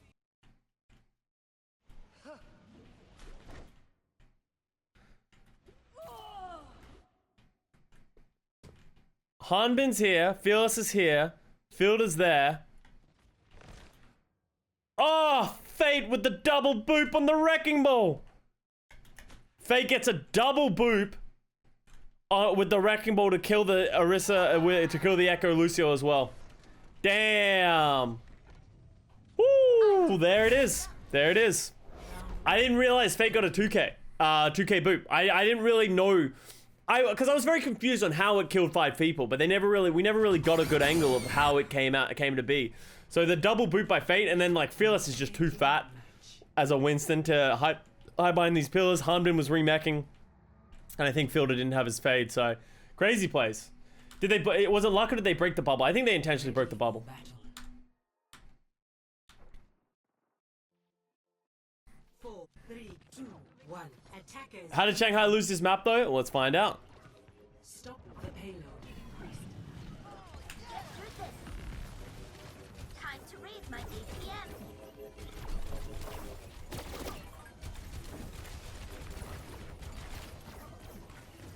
I think Fleta was beaming the bubble. So Shanghai engage, trying to hold the high ground.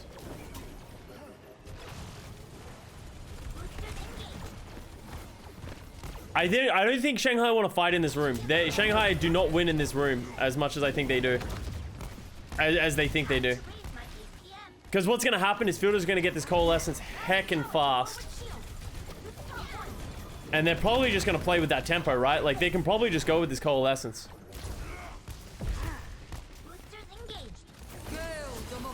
Yeah, there it is, right? Just go fast. Like, they recognize that they take the fight and then just go with the Coalescence, the advantage. And that's the issue with Dragons, is they want to take a fight in which they can get the advantage before the Coalescence. But I think this early fight to try and slow them down wasn't beneficial for them. I think it was actually more detrimental.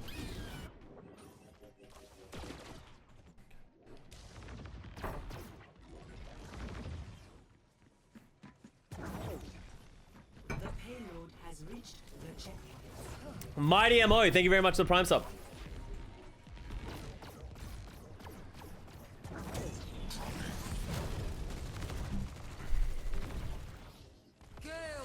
So Fate playing the objective again. Sparkle gets murdered. Just didn't have the ultimate. Alright, so what did that cost them? That cost them coal mines. I think those mines were quite bad by Fate. They were unnecessary. And the Fleta copy. Cost them 3 ults. I don't think Dallas is too upset about that. It only cost them the Death Blossom. But something that I really love that Dragons did is they push them to spawn. When they get an advantage, they do it. They squeeze every ounce out of that every time that happens.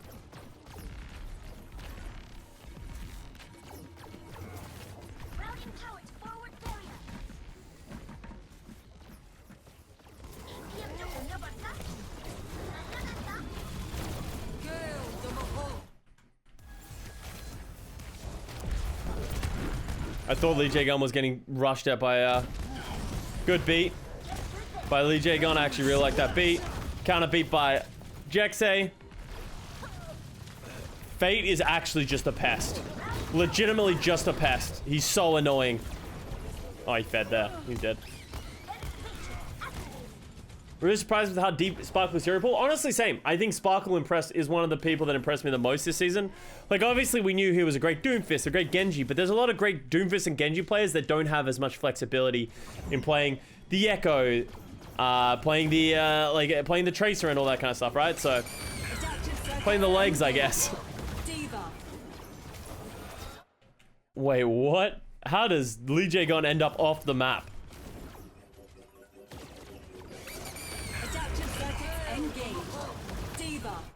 What the fuck?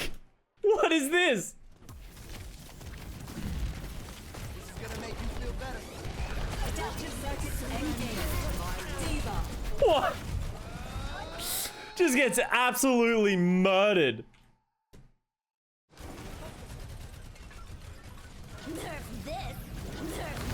He might have got double booped. Double Diva Bomb. Neither one of them super effective. Oh, great push by Fate.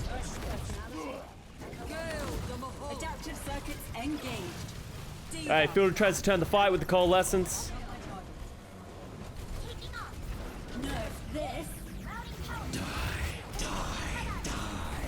Doa's Death Blossom is good, but he doesn't have any protection from Hanbin. So he just sort of dies for it, right? And Doa hasn't got anywhere near as much Death Blossom effectiveness as we saw he did against the Land of Rain, right?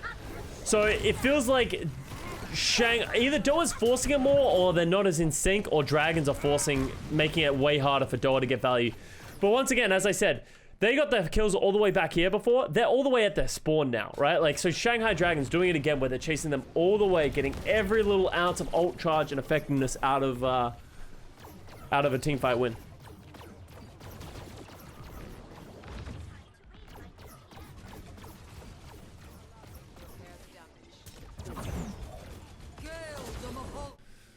Alright, we got a Coalescence engage from Izayaki, knowing that they have the coal advantage. Oh, Fate drops mines as well.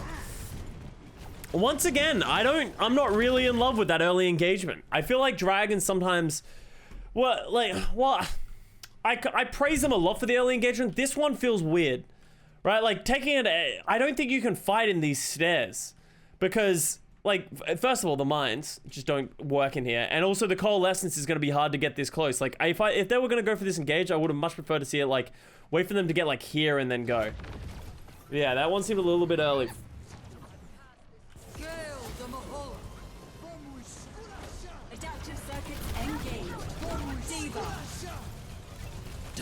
So double defensive ultimates. Yeah, and Dallas Fuel not having that coalescence to really stem the bleeding here, I think, is really hurting them, right? Them going early with those mines and coalescence didn't give them an answer to the Dallas Fuel ultimates.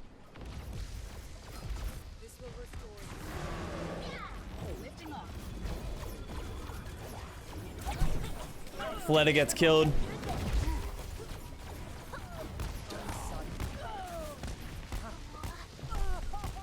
Alright, that should be the cap. Lee Jae-gon's fragging, but it's definitely not gonna be enough.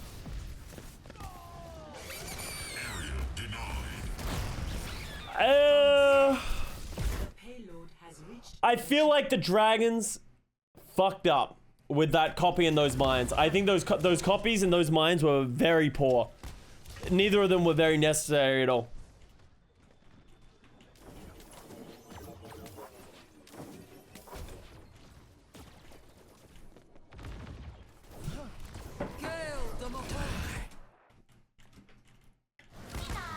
Alright, Doa with the Death Blossom, but Fleta just runs down Jexay. So they flip on that and kill Jexay. Great flip, right? Like, look at how smart that was, right? Dallas engaged with their coalescence. They end up getting onto the backline and punishing. And they're gonna get such a big advantage from that. Like, that is such an important fight for them to win. It cost them no ultimates to win that fight when they really shouldn't have. And that's just an enormous slam by Fate. Wow, that is so important.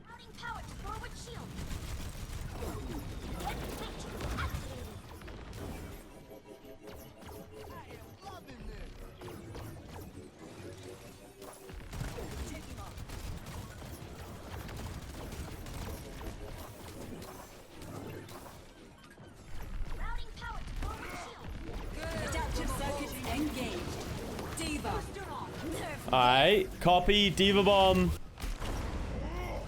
There's just a lot of ultimates going on. Fearless gets punished again. He had Primal. Did he just miss out on Primal? I think he did very much should have Primaled here. Maybe he doesn't get it in time. 97, 98, 99. Oh, he dies just as he gets it. If he had that Primal, that would have been a very good Primal.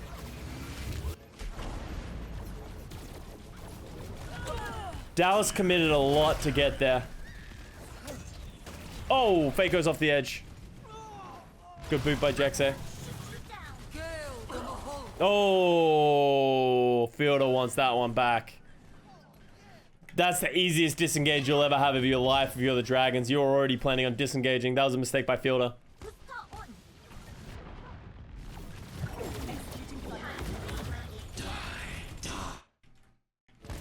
Lip drops the Death Blossom, quite aggressive. Doesn't get a ton of value from it. Fearless uses the copy.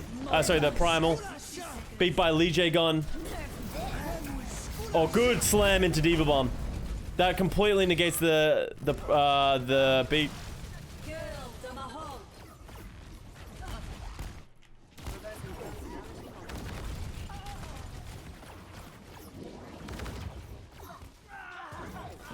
So many mistakes from Dallas. Yeah, they definitely didn't play perfect, but they were also forced errors, by the way, as well, right? Like, it's not like Dallas Fuel was able to play their game. Shanghai are playing at such a high tempo that is creating these mistakes by Dallas Fuel. So going into final fight, Dallas Fuel have a lot of ultimates, right?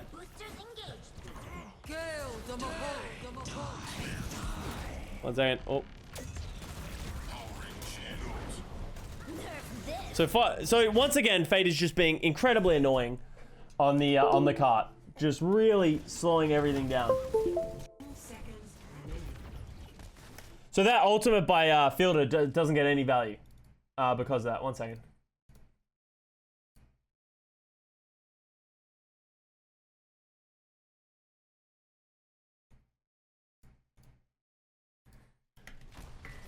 All right. And they get the kill into Hanbin. So it's kind of ridiculous that Dallas Fuel go on to win this team fight. So Fate gets punished as well. But Dragons, I guess they don't have any ultimates. So the isolation of Lip.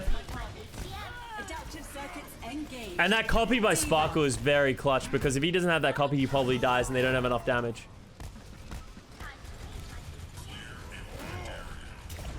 Thought the cat was dead. The cat is not dead, don't worry. He's just sleeping. Right, buddy? I don't want to wake him up. You're not dead, right?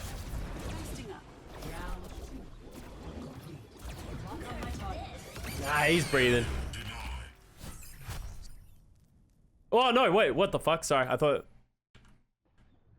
Ready for battle.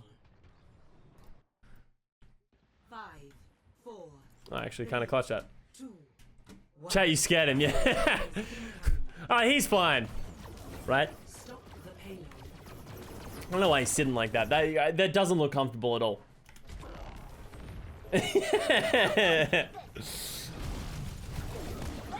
Legitimately. Damn, what if he is dead?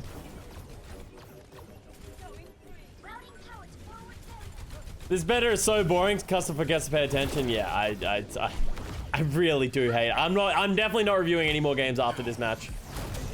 As much as there was some really cool matches and the tournament was awesome, I really don't enjoy watching this meta right now.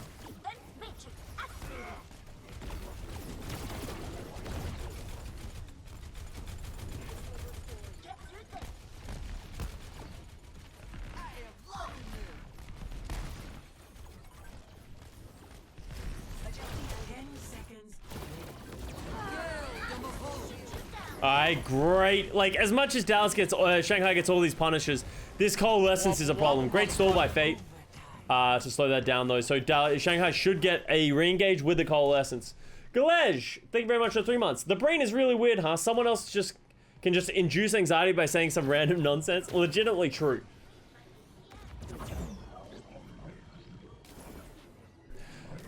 So Shanghai, they're going for a flank play. I actually love this play. Dallas had no idea this was coming. So they get a great coalescence. This is a really good engage for the Shanghai Dragons. The Diva Bomb is so good by Sparkle though, right? Like, look at how much that isolates everyone, and that gets Fate killed. They get the trade back onto Fate, but I think this copy by Sparkle is so strong. You got double Diva Bombs. Void literally just getting punched around by Diva Bombs. Lip doesn't get value out of the Lee J gun. Oh no, Lee J gun. Yeah, that double Diva Bomb was obnoxious. Lee J gun didn't get the beat down, but it's just double.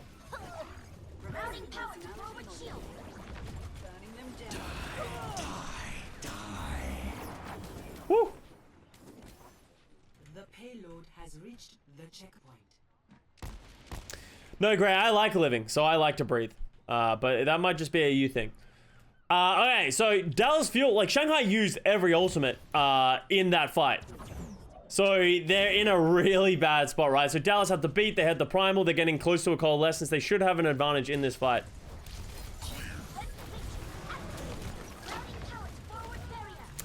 Fleta getting this isolation kill on Sparkle is insane. How does that happen, actually?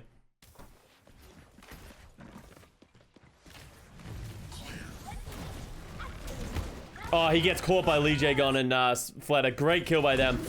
I think Sparkle might have made a mistake there. They have an advantage. He doesn't need to isolate himself.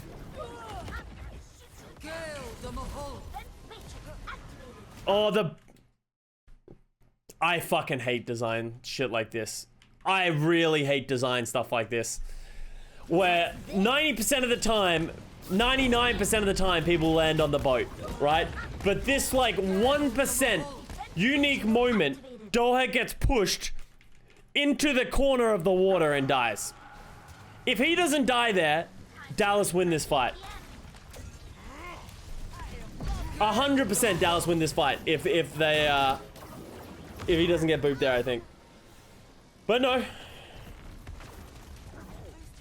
It gets me like every other map, really? Oh, God.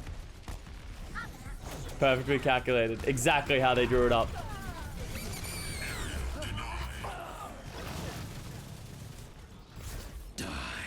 And Shanghai get the cap.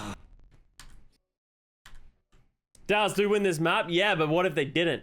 You know? Remember that Zyron and King's Row going into the void? That's been a thing forever. Of, like, people throwing that grab through the small crack in the floor. Cat is alive? Hey! Good job, boy. We're so excited to have you back with us.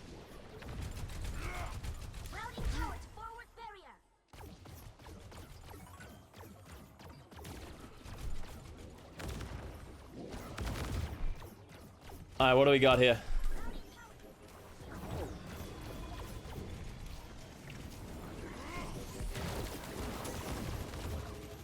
Alright, so Shanghai sort of taking space, sort of chilling. I think Dallas are definitely going to get Cole first. Doa dies. Dallas need to get out of this fight. Like, their biggest mistake that Shanghai made was not pushing this cart. They really needed to push this cart here earlier. If they were pushing the cart, this would have been a much harder engage for the Dallas Fuel. But now Dallas Fuel get to come in slowly with their coalescence. Should give them an advantage.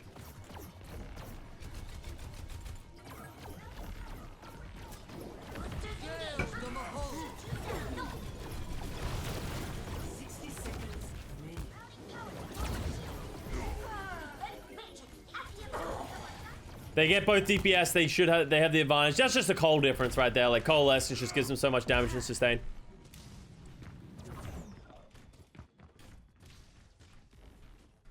How come Sigma doesn't work in this meta? Because you can just run over Sigma. The reason every single hero in this meta, in this comps work is because you can't isolate them very well. If there was a Sigma in the game, you would just run at the Sigma and you would just kill him. Nothing stops you from just running over him. He can't escape. He doesn't have survivability, really, right?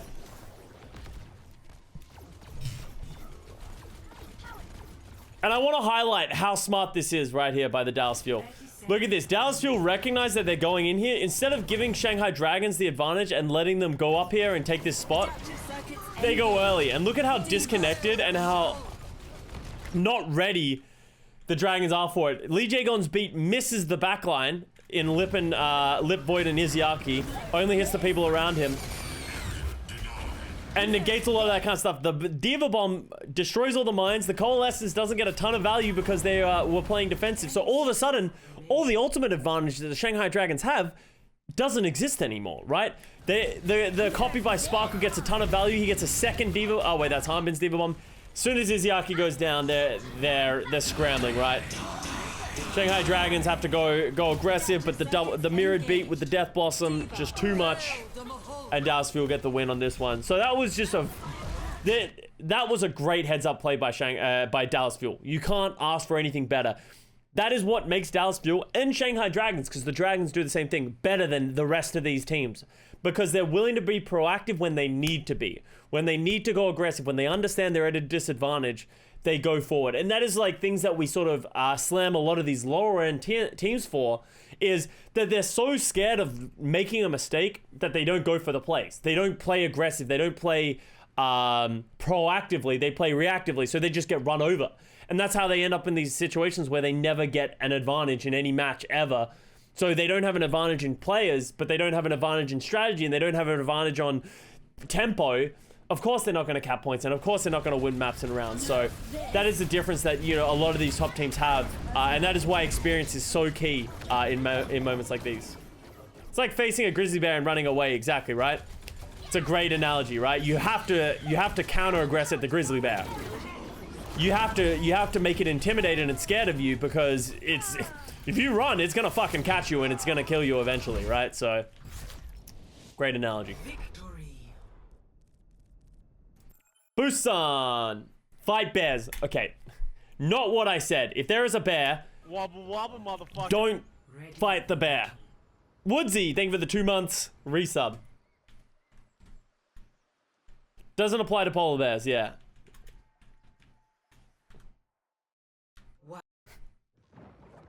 Alright, so fortunately, and here's the thing, is like a lot of people, I'm sure, looked at what we said and were like, wow, you guys said don't play the Wrecking Ball on these matches, right? And we were like, no, we didn't say don't play Wrecking Ball. We said don't play what else they other played, right?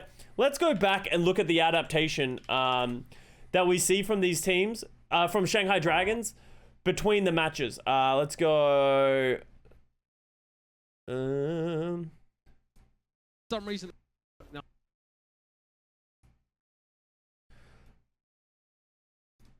Look at what they played last time they played this map.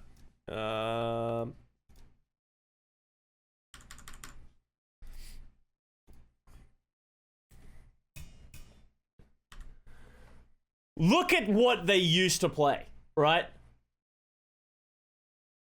This is what they played at the beginning of the weekend, and that's why we didn't have faith in the Shanghai Dragons, right? Of like that they were gonna be able to make these adaptations. This is what the fuck is this? They got Soldier, they got an Ashe, they have Lucio, Ana, and the thing that we've learned since then is that you can't have an isolatable target. Dallas Fuel literally just runs over them. If you don't remember this match, or this map, literally Dallas Fuel just run at them, and Shanghai Dragons just lose. So this is where the Wrecking Ball actually gets a ton more value when we start looking at it from the most recent perspective, right? They're willing to play the Wrecking Ball and have that effectiveness, but also play the Lucio and Moira. I don't know how y'all don't get so pissed analyzing London's games during our weekends. We do. We do. Because like we're very passionate. Me and Johnny are very passionate about the game. And it came out a little bit in that Vancouver thing that I got slammed for, where I got really frustrated at the Vancouver players, but not really the players, the team as a whole, because it's frustrating watching these mistakes and these things happen and just shit like that, where it's just like, come on, like, in the Overwatch League, let's do better. And we do get frustrated, but no one wants to see us in the halftime breaks or the post matches just like yell at players, right? Because for absolute valid reasons of why I got slammed is these players are trying, they are putting their best foot forward, they are great players, and they deserve to be in the league. If they're here, they're still better than everyone else. They're better than me, Johnny, and the whole analyst desk. But it's still frustrating, right? So there's no point you can't get mad at them, but it is valuable to look at it and be like, what is going wrong here, right?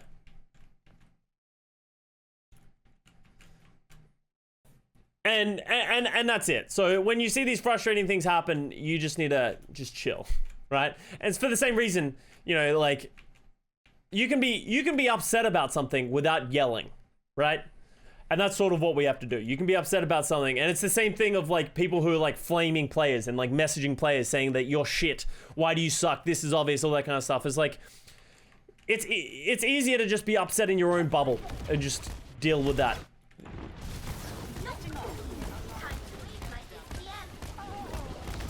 Because the people that take it the hardest are the players. So just focus on, don't get mad about analyzing. Just tell them what's wrong, analyze what's wrong, and be reasonable and rational about it. So Dallas Fuel coming into this first fight, getting the advantage. Get into position.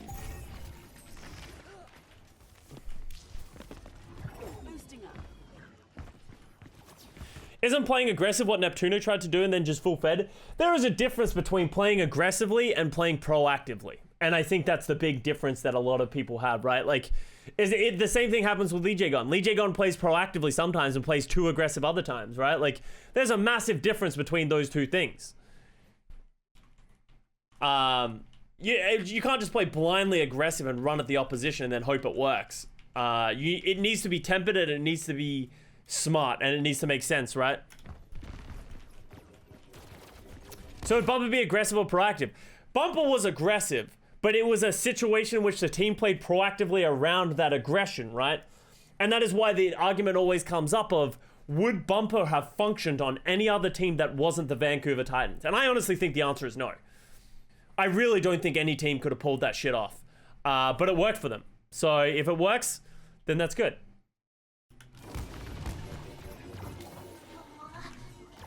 Time to raid my APM. Shoot you down. Oh, Dog goes down before he can get healed up by the Coalescence. But they trade for Lip and Fletter. That's a dub right there. Yo, what's up, Pendana? Get into position. Okay, so Dallas will get the value out of it. Izyaki's still only at 60%. So he's not going to have the Coalescence for the upcoming fight. So it's going to be up to Fate to get value.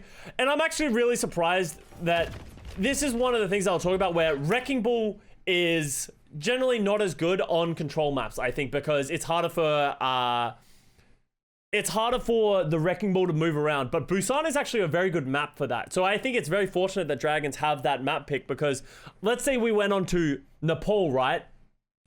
If we went on to Nepal in this map, I think Dallas Fuel win the series, because I think Dallas Fuel's composition is way better on Nepal. But because it is Busan, I think Fate can actually get value out of the Wrecking Ball. He doesn't get much value on this round, but in the future rounds, he gets a ton of value because it's wide open. There's a ton of flanks. There's a ton of megas to play around and all that kind of stuff. So they're going to trade Beat and Mines for the Primal. You just take that if you're the Dallas Fuel. As long as Fearless lives, you take that 100%. Hanbin uses the Diva Bomb. to sort of counter aggress. I actually don't like that early Diva Bomb by Hanbin. I would have preferred to see him hold that a little bit longer. Great beat by Jexay. And Jexay has been silently very good for the Dallas Fuel as well, right? He hasn't really taken a step off, right? Like I don't think he's made a ton of mistakes. I don't think he's had a ton of early deaths. I think he's been very, very solid so far in this series. Sparkle gets Lee Jae gone with the remake. Actually kind of insane. But Dragons use all their ultimates, and that pretty much gives them the advantage in this one. Dallas Fuel just not having that coalescence cost them too much. Wasn't Nepal the first map? No, the first map was Lijiang. Right? Yeah, the first map was Lijiang. Oh.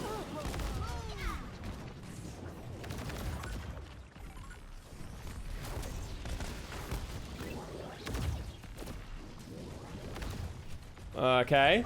Shanghai over-aggressed here. So you know how I was praising Shanghai for playing hyper-aggressive and getting every time they take an inch, they get a mile? This was too aggressive. This cost them too much. They didn't get enough value out of their dive. It just cost them a lot. And here's the ultimate fuck up right here. Here's where it really goes wrong. He gets jumped on by Fearless, and he feels like he needs to use his ultimate. This ult is such a big problem because this is all they really had. Coalescence is all they really had, and he realizes it. I don't know if anyone saw my post-show. I made a really good Point Break reference that I don't think anybody got. But Izyaki's literally shooting his gun in the air because he's pissed off. He just fucked it up. And with that mistake, though, Fielder is gonna use the Coalescence and just, like, come back in. They don't have that counter-aggression for it because they don't have the Coalescence of their own, and that's gonna cost them. Is it a good reference if nobody gets it? I guess not. But doesn't everybody know Point Break? Like, isn't Point Break like a pretty common boomer movie? Surely everyone knows what I'm talking about, right?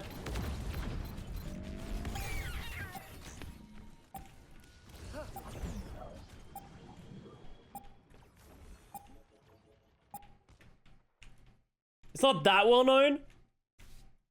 Boomer movie, exactly. These children, never heard of it.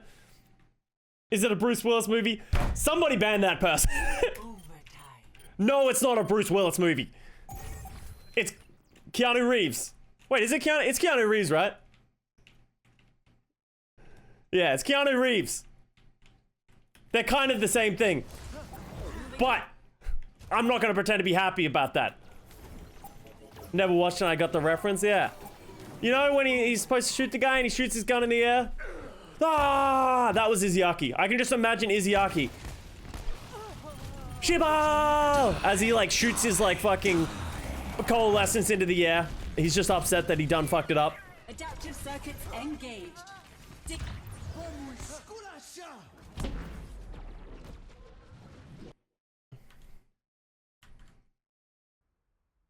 Ready for battle. Is he shooting the air so he can still ult charge? I'm sure he was upset about it as well. I mean, that's probably a reason, but it's also because he was upset about it. Alright, let's go. He's trying to heal the ozone. Round 2. Capture the objective. Alright, so here we go. Wrecking Ball, I think, is hyper effective in this map because there's a bunch of high grounds. He can move around a lot. There's a ton of megas to play off of. And I think this is where Dallas Fuel, I think they recognize this. This felt like a bit of a forced dive. But yeah, the Fate Wrecking Ball slams just causes a massive like slowdown of the entire Dallas Fuel. And the dive just isn't very effective on that.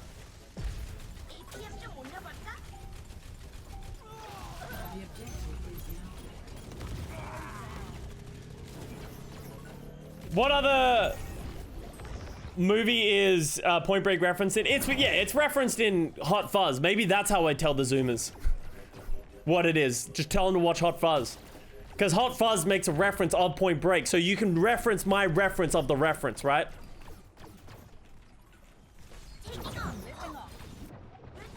Alright, so the Fate Wrecking Ball Slam doesn't get anywhere near as much value as last time, and this is a problem, right? So Dallas Fuel going very aggressive. This is such a throw by Fielder. I remember this actually happening. I don't know why Fielder thought this was okay.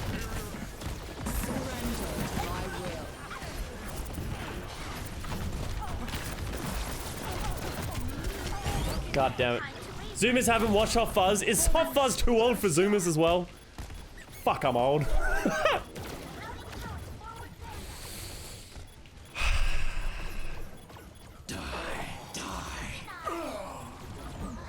Did Filter get booped in? No, I don't think he got booped in. I think he legitimately just walked in. Engaged.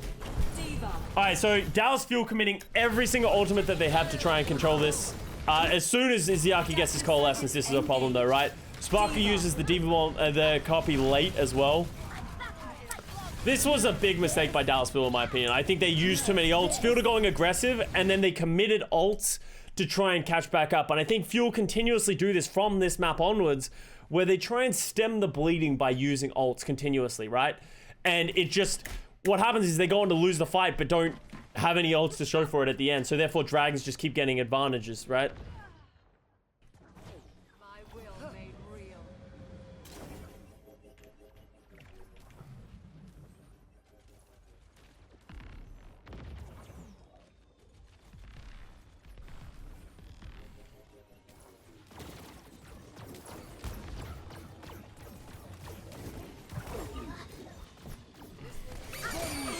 Alright, Lip just feeds.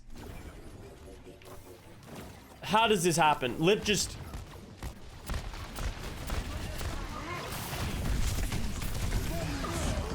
Okie dokes. Lip just decides to not press any buttons. They do get on Izayaki. Dallas gets on Izayaki, so that should give them the advantage. That could have been fine for the Dragon. But yeah, Lip just kind of threw that one a little bit. So, well, it doesn't matter that they used all their ults, because they have all their ults back again. Because they win that fight for pretty much free.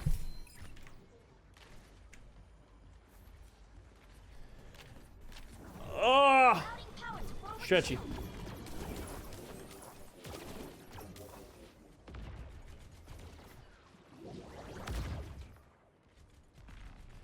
It's a pay-as-you-go shift button. Forgot to re-up. Never forget to re-up, you know? This will heal you. Look at how passive Dallas is playing. I like that they're not playing in the open anymore. But you sort of see what I mean, right? Like, why is Sparkle shooting at these guys? Why doesn't Sparkle go shoot at Fate? Like, force Fate away. Alright, they get the TP coalescence onto the point. Shanghai just accept that that point is over, and they're done with that one. Good play by the Dallas Fuel.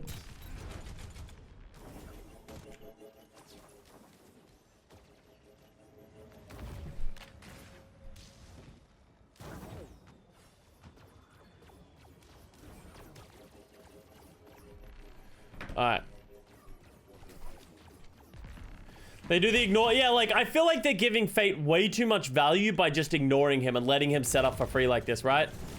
Like, I feel like Sparkle could do a much better job of controlling the space of Fate specifically, and not allowing him to get the perfect engage every time.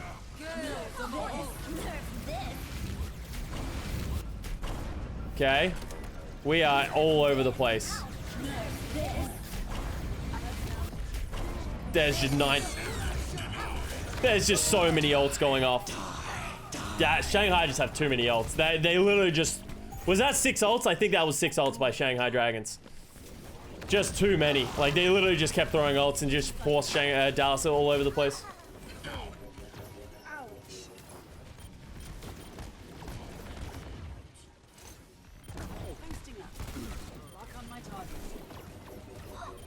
And that's just going to be it from there. So many Diva Bombs, yeah. Some would say too many Diva Bombs. I would be one of those people who would say too many Diva Bombs.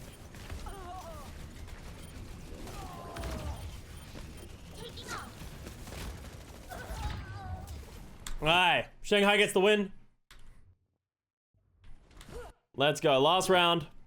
3, 2, 1. But nerf this. Capture the objective. Mecha base finale is painful for Dallas. Yeah, I think they... Yeah, as I said, I honestly just think Busan is such a good reckon. But look at how good that slam is. Right, like, how do you win if you're the Dallas Fuel against that? That was actually just absurd. But it also feels like Dallas just didn't play with the tempo they needed to, right? Like, I feel like they needed to go faster. They waited a little bit too long, and that just gave Fate effectiveness, right? If they had just tried to overrun the Dallas Fuel, they might have got an advantage, but yeah. Big slam. Time to raise my APM. The objective is now active. And you need to remember, right? Like, this is... Dragons have their back against the wall. They lose this round, Dallas Fuel win the whole series. It's over. Going free.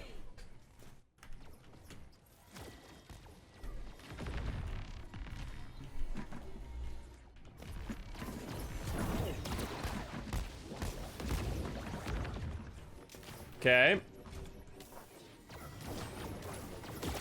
Shanghai's honestly fine with giving them that space, which is interesting. Good push. Once again by Fate. Forcing the engage by Dallas, right? And look at Fate, he just lives forever.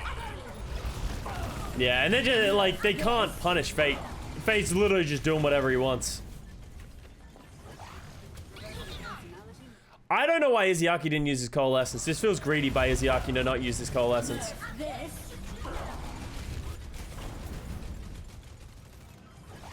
They lose Lip, they lose Fate.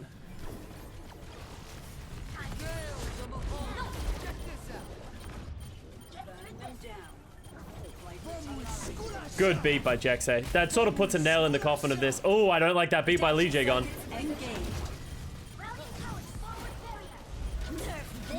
I feel like this is Shanghai overcommitting ults here.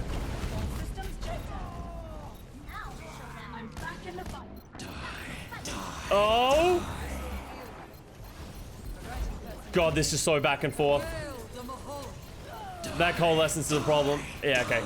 They get out the Coalescence Death Blossom in the end, so it does cost Dallasfield it's a very expensive fight for Dallasfield to win. So it is fine. But yeah, not great.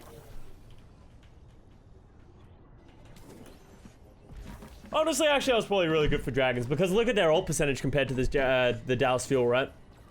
They're gonna get the mines. They're gonna get the Coalescence. That's why this meta is awful. Yeah, it's ults matter, but also don't matter in a little bit, right? Fate being annoying once again, forcing them back by going to point.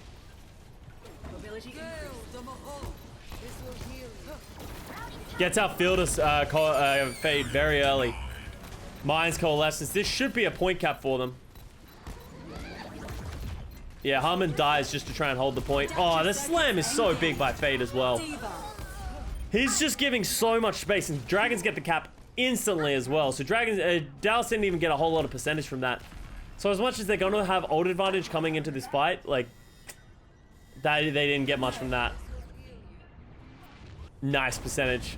Staying respectable 69%.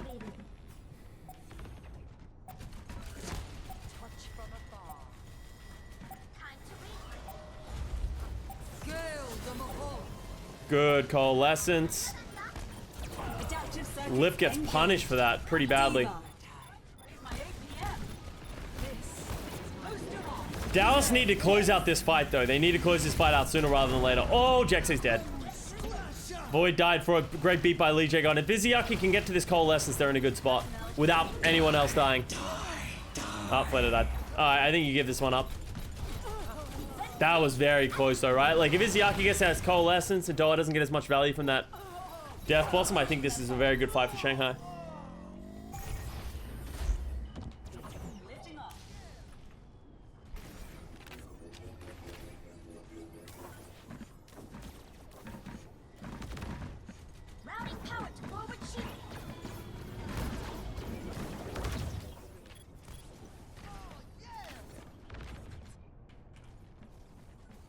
Alright. What are we doing here, Dragons? Once again, Dallas have to give a lot of position because Fate. I don't like those mines at all. I would have much preferred to just see those mines on the point. Oh, I guess it fucked with Doa. Oh, Fate's in trouble. Fate's in trouble. Fate's in trouble.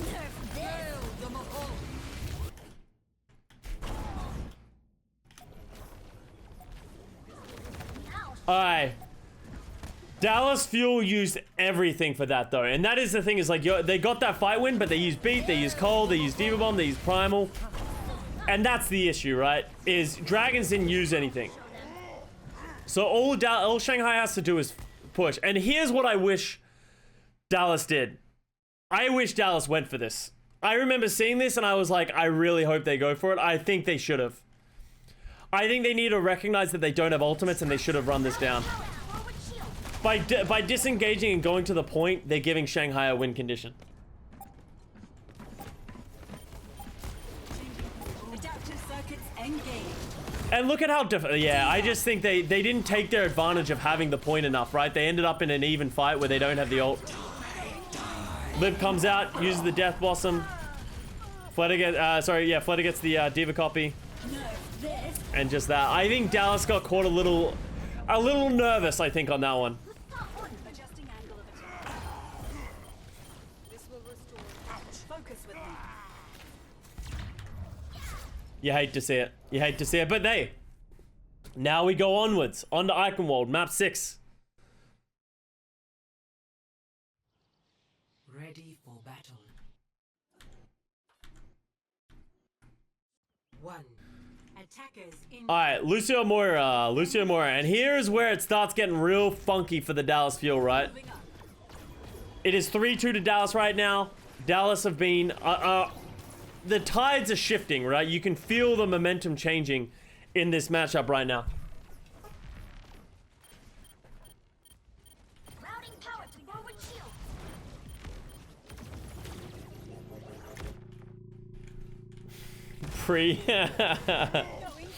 She is beating me in pick'ems, yes, but that doesn't mean I'm washed, right? Guys, right? Sparkle gets isolated by Lee Jae gone. Hopefully that shouldn't cost him too much. You can tell Fate's trying to push the envelope because he dies. What's current score? 3-2 to Dallas Fuel. Time to raise my APM.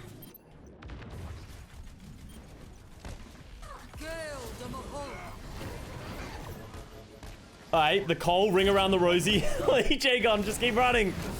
Legitimate ring around the Rosie over here. Just having a little gander around there, but once again, Dallas Fuel have used the coalescence first, right? So even though they do get the punish on the Lee Jae gun, thank you very much, money. They didn't get enough of an advantage, in my opinion. So what's going to happen here is Dragons are going to come in. If Dallas Fuel play so slow that Fate can get a slam and Izzyaki can get the coalescence off, Dallas are in a problem. And I think this is what kept happening, right? I feel like Dallas lost a lot of their momentum and speed that they were originally playing with, and that gave Dragons tempo. Teeth, thank you very much for the 300 bits.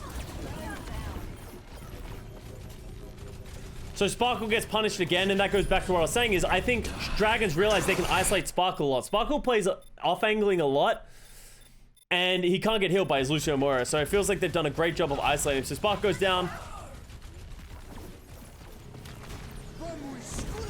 Good beat by Lee Jae Gon, keeping them in this fight. Great beat by Jaxay as well, also keeping them in this fight. Oh, Harman loses the bomb for that. Oh, Fate dies. Oh, no. Look at this.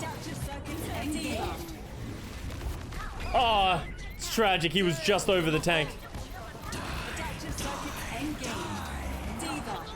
Oh, my God. So close to holding. Dallas has got this on the edge.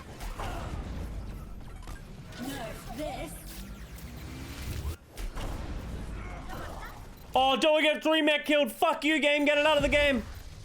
That remech kill is so big. If Doa lives that fight, they win this. I think Dallas win this fight. That remech kill is enormous. Okay, they win it anyway. Oh, Sparkle, stop it. He keeps going so aggressive. That's going to give Dragons a window, right? Now they're going to be able to engage with the coalescence.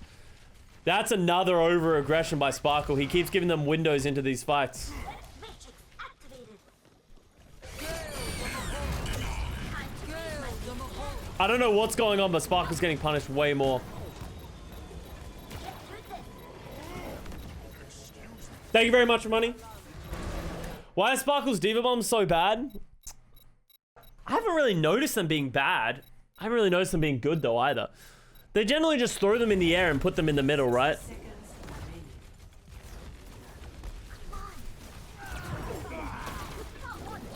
Sort of like a mix of both, right?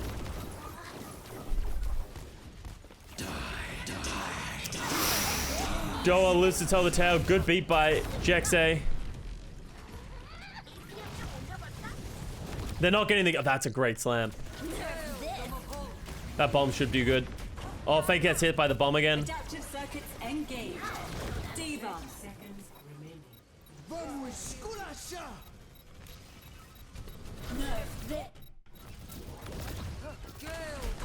I think the way Sparkle's doing it is he's trying to be unconventional, right? He doesn't want to just throw it up in the air. Because generally the best bombs are ones that aren't just thrown in the air, right? You need to throw them in a way that is going to confuse people. Doa dies in the room. Izzyaki gets Sparkle. Dude, this was so close to a full hold, right? Dallas Fuel were this close to full holding this Shanghai Dragons here. Just a couple of things went wrong. I'm hearing that's a great slam, and that's because they are. They're all great slams. Like, Fate's doing such a good job of slowing this tempo down.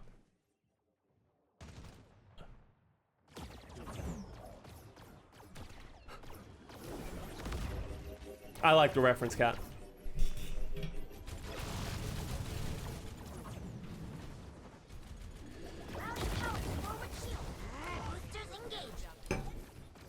Alright. Doa goes down again. How does Doa die? I feel like Dallas is just losing people for free almost.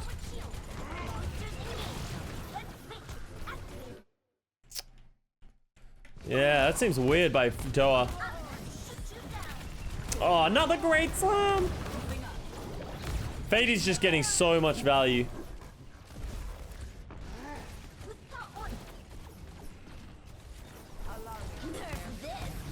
Oh, that's a good Diva Bomb.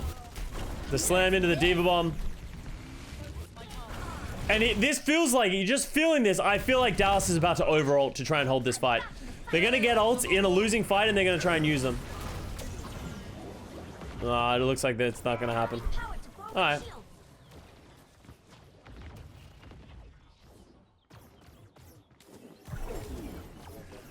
I just ignore Liz at this point, Yakut. Tuesday. If I read a pun, I'm like, I'm out. Adaptive circuits engaged. Diva. So once again, Shanghai pushing the envelope, going fast, forcing an early push. That's a great Mines. I don't really know how I feel about that beat. Adaptive circuits engaged. Diva. Beat by Harmbit. Beat by Jexay, sorry. Nerf this. I don't really know what's happening in this fight, if I'm being honest. Everyone's just throwing a lot of ults. Harmbit loses mechs. Looks like Dallas is losing. That's all I got for you guys. I'm not gonna. Yeah, that's all I got for you. 30 seconds remaining. Oh, great push. Oh, wow, he almost got Doa out of that window. But forcing Wraith that early is going to be a big problem. So Fearless is on the Wrecking Ball as well. We haven't talked about this yet because he just switched to it. But Fearless goes over to the Wrecking Ball, right? Trying to get that mirror effectiveness of just trying to get in a ton of damage. Try and force that positioning. Dallas do a good job of holding that, right? They get onto the point, they get the coalescence out, and they manage to hold. Dragons didn't really have a ton of ultimates. I don't know how I feel about this thing over here. Like, somehow Fleta always ends up on the soldier.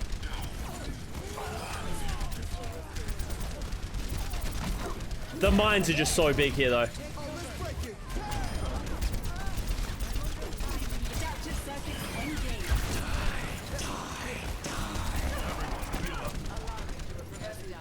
Soldier's just such a shit hero. You know? Just watching him play, he's literally shooting for completely free. And it just doesn't even feel like he's helping still. Like, it really doesn't.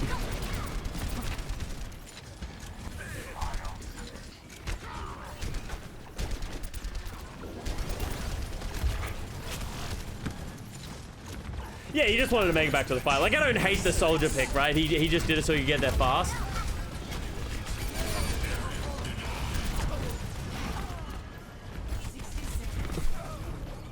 He's such a bad hero. He just doesn't do enough of anything, really.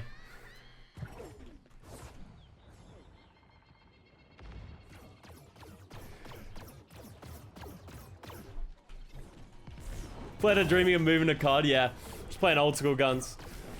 Legs seems great in my... It is, like, that's the thing is, Legs is just fine, right? But, like, in fights where you are that free, you should get so much effectiveness, right?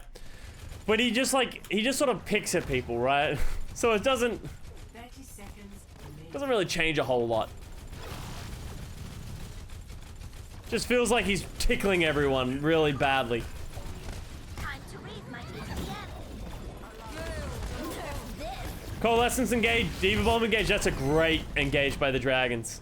That's just like a clean engage. You can't ask for any better than that. Remaining.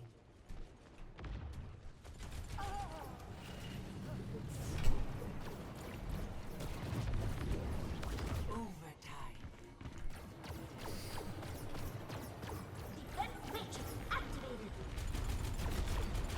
Alright, what do we got here? Overtime push. Hanbin with the Diva Bomb. Good disengage. It's a really good... That's such a good death blossom by Lip. He should have been punished for that, though. It's kind of crazy he didn't die for that.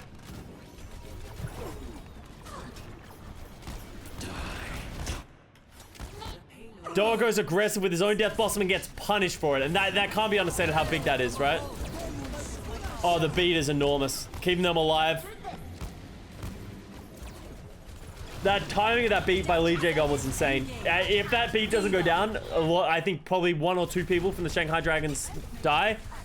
And they just don't have the legs to carry in through the fight, so. Now Joust is just in desperation mode.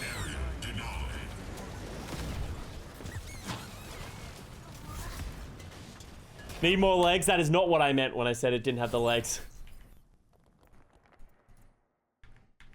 Alright, here we go. Mirror comp. Fearless is going to start on the Winston. Okay. Sparkle should duplicate the legs.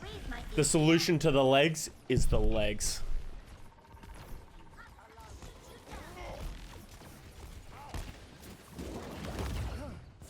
Alright, so Dallas taking positioning, getting the call up.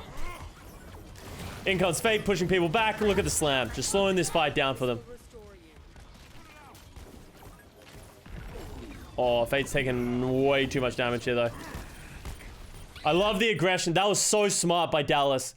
Fate took too much damage, has to disengage, and Dallas just don't let up on the foot pedal, right? They teleport their Reaper in, they dive super hard, and they get the punish on both Fate and Fleta. So, great play by Dallas. Just playing at that's the tempo they need to keep playing at, right? They need to play that fast. They need to use that advantage of the mobility of the Winston. And punish the Wrecking Ball as well every time the Wrecking Ball goes in, but it seems to be where the struggle is. What is the worst copy target in the whole roster? Lucio. Lucio is not very good to copy because Lucio's beat is quite hard to get to because it takes a while to get to. But on top of that, Lucio, you need to sort of be in it, so it's very easy to just shoot a Lucio out of the copy.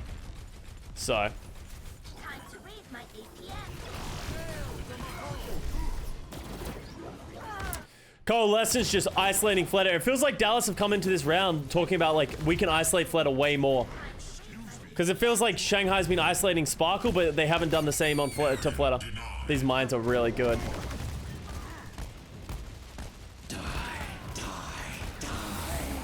Lip, I think, ran out of ammo. If I'm guessing of why he uses this Death Blossom, I think he runs out of ammo, and I think he needs to secure the kill by using the Death Blossom. But he didn't actually need it, right? Oh, he didn't even. He actually had a bullet in the chamber. Yeah, I don't know. Oh, beat Death Blossom. Alright, so here's my problem. I actually remember watching this live, right? So Dragons just uses beat and the Death Blossom and the mines. If you're the Dallas Fuel, you've lost your Lucio, just give it up. But Sparkle uses copy, Fearless uses the Primal, and now Harmon uses Diva Bombs. They start using a couple of ults, and then because someone used ults, they're like, oh, now I should use my ult because we're committing to this fight. So all of a sudden, they've used 3 ults in a fight that isn't that good for them. Doa then uses his Death Blossom, dies to Izayaki on the Coalescence, and now they don't have any ultimates, right? They just used 4 ultimates in theoretically a losing fight that was pretty obviously losing. You see, right? Like these are mistakes that Dallas Fuel just kept making in this match against Shanghai, and it feels like they're playing desperate. Instead of playing their good, tempered, aggressive style, they're playing desperate, and it keeps catching them off guard. Thank you very much for money. Ashley Peretti, thank you very much for the 500 bits. Much love. The hashtag winnable issue, exactly, right? Adaptive circuits engaged. Diva. There goes the beat. Void with the Diva Bomb. Oh, wow, that was close. I'm back in the fight.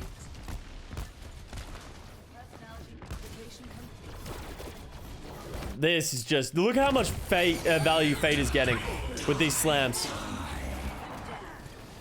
And, like, dragons have the ability to use their ultimates like this, right? They don't get a ton of value, but because Dallas Fuel don't have anything to answer, it doesn't... It's fine. So Dallas Fuel then go aggressive again, but they still don't have the ultimates. Izzyaki gets the Coalescence.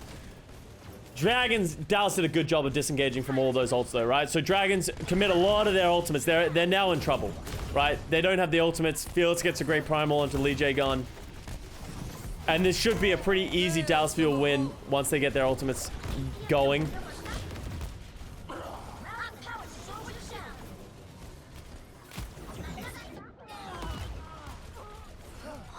Alright, there it is, right? So Dallas eventually get the wins. They didn't over-ult this time to win the fight. So they only used the Coalescence and the Primal to a degree. Why do they send their Diva Bomb so high in the air? Isn't it easier to avoid? No. Because you want it... the sweet spot of blowing up is around this high, right? Because it's going to hit anyone on the ground and kill anyone on the ground anyway. But it also has movement, right? The hardest thing of Diva Bombs at this level is when Diva Bombs are moving. So they generally throw them in the air to, like, attack anyone in the air who is... Because there's Divas, there's Echoes, and all that kind of stuff. But also make it so that they can't just hide behind all the usual things. So it's generally just making it unpredictable. The Diva Bomb a little bit more unpredictable and less stagnant and static, which makes it harder to dodge. Good slam by Fate. Diva Bomb to follow up. Surprised Dallas Fuel haven't used it all yet. There it is, right? Forces Void Bomb. That bomb was not very good. Fearless dies. And Fearless is really struggling to stay alive right now, right? So that seems to be the issue. Double Death Blossoms. Flutter Echo, they just win the fight, right? Dragons play smarter with their ultimates, they get value. I don't know why we didn't see a Harmbin Diva Bomb there.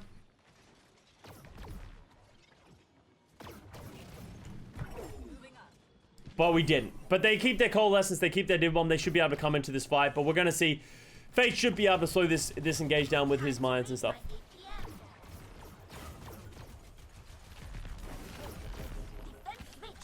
Dallas trying to cross here. So I feel that they do the aggressive engagement from the behind.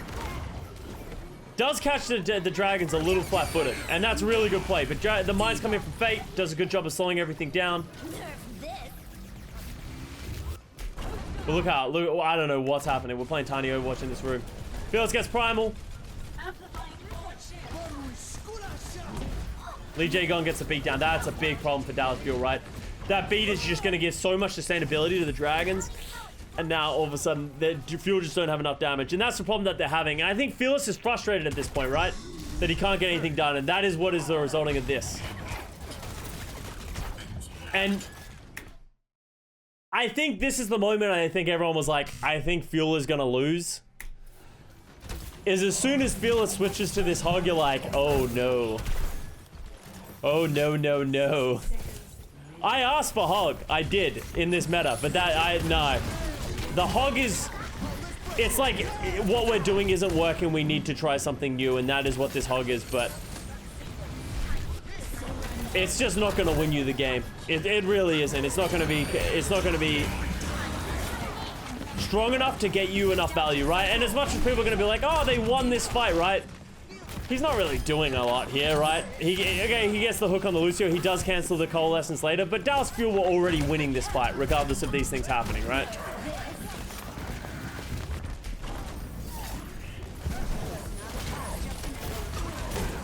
Like, he's not getting that much effectiveness. When you compare it to the Wrecking Ball that Fate is getting, that he's using, is thing. The reason Hog doesn't work in this meta is there's a Reaper, there's a Moira, there's a Reaper, there's an Echo. They have just so much damage. There's a Diva to shut you down as well. Like, the Wrecking Ball, the Hog just isn't a good pick. And I think that sort of shows that Fearless is boomed in a way and he just doesn't know what to do. He does go over to the Wrecking Ball for the rest of this map and for, you know, the maps to come. And I think mirroring the Wrecking Ball, I think, is probably the safest bet if you are the Dallas Fuel. You need to recognize the Winston's not working. You need to try something else. It is a walking health pack. Yeah, it's a walking health pack and it's a walking ult battery for anyone who shoots at them. Once again, we got the legs by Fleta, really showing the high effectiveness that you can get from Soldier. And let me highlight why the Soldier is a bad pick, right? So he gets his ult, right? In this time, we know he gets his ult. He comes in an overtime push, right?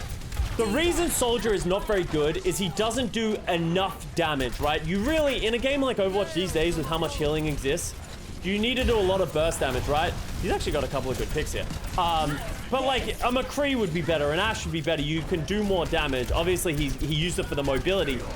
But he can't really do a whole lot of damage, right? He's just sort of poking at them this whole time. He actually got a couple of really good picks. He's sort of proving my point wrong. But even then, right, like, he doesn't, like, he can't win the fight on his own. No, the divas don't have to care about him. They don't have to care about the Soldier because the Soldier isn't as much of a threat as other hit scans and stuff like that. Or like a Doomfist would be, right? Sparkle goes Doomfist. I would have much preferred to have seen the Doomfist from Fleta, and that could have had more teamfight turning value.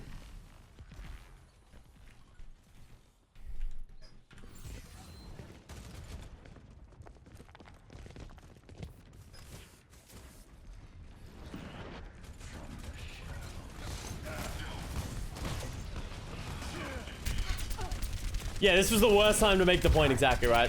It was like the one time he actually got effectiveness.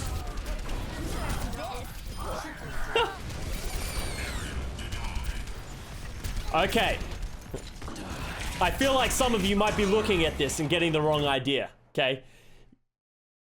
Don't play Soldier. I don't have any other justification other than what I told you. It worked. Don't play Soldier. If you need to get back to the point really fast, fine, play Soldier, and you could potentially get effectiveness like Fleta. Every other situation, don't play Soldier, okay? That's all I got for you. 100%. Good to be back. You can get more effectiveness playing another hero. Unless the primary thing that you need is the speed. Like, he could probably get there just as fast as Echo. Let's be realistic. It's not that much slower to play Echo. Think about how much more effectiveness he would have gotten playing Echo, right? They potentially could have won that bridge fight.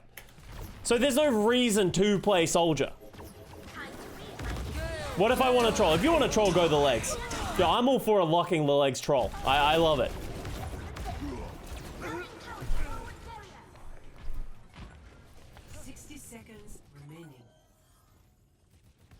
Defense matrix activated. I'm back in sight. Time to raise my APM.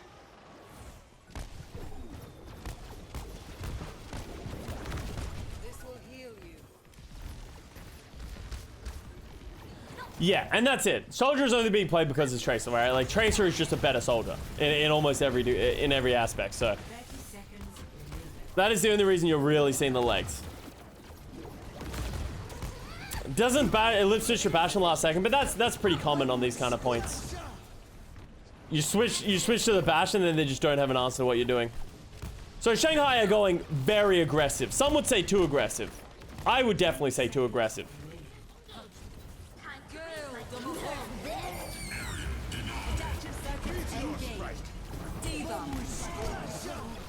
So this cost Dallas a lot to just get into this fight, right? It cost some Coalescence, it cost some beat. Is it gonna cost some Sparkle Copy as well? It is. So they get fielded with the remech. Fleta gets so many remech kills. And it ends up forcing the Coal, right?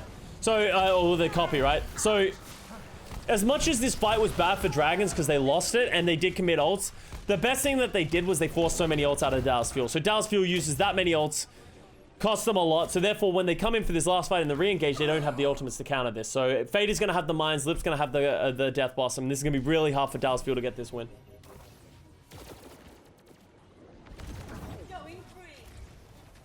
Don't think it's a coincidence. Sanslaw, no. Please get your logic and reasoning out of here. So beat to get onto the point, mines to slow it down. Death Blossom, wow, that was just, they just threw everything at that at once.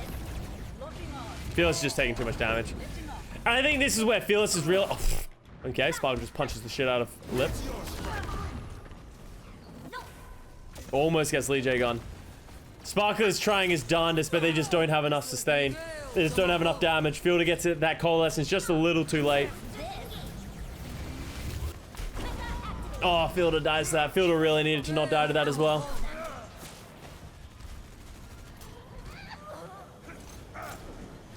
Desperation. No, I don't think we would have. Nice guy.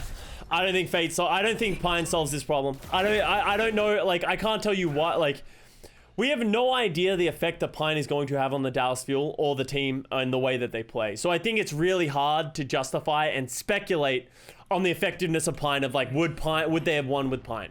I don't know. Until we see Pine play, see the effectiveness that he has on the team, then we'll be able to speculate on maybe he should be playing here, maybe they shouldn't be trying to play these comps.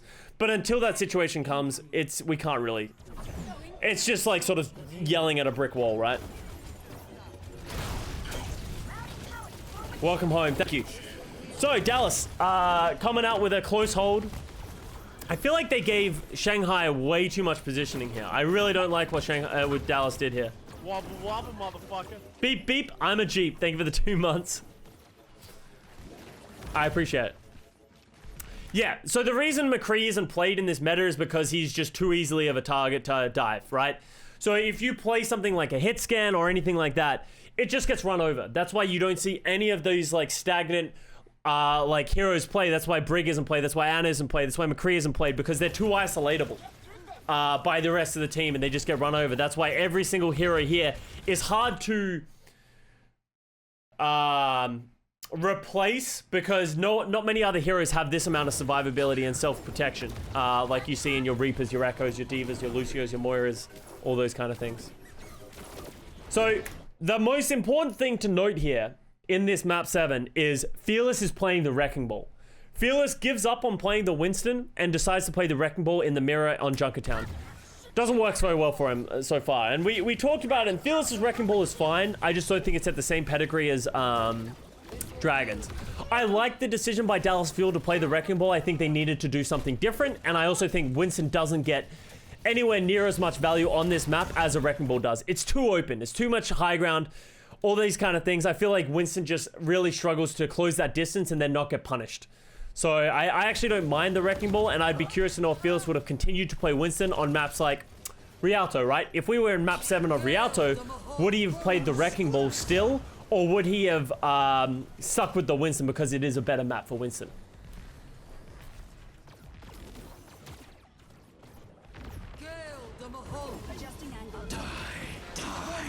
Great Death Blossom by Lip.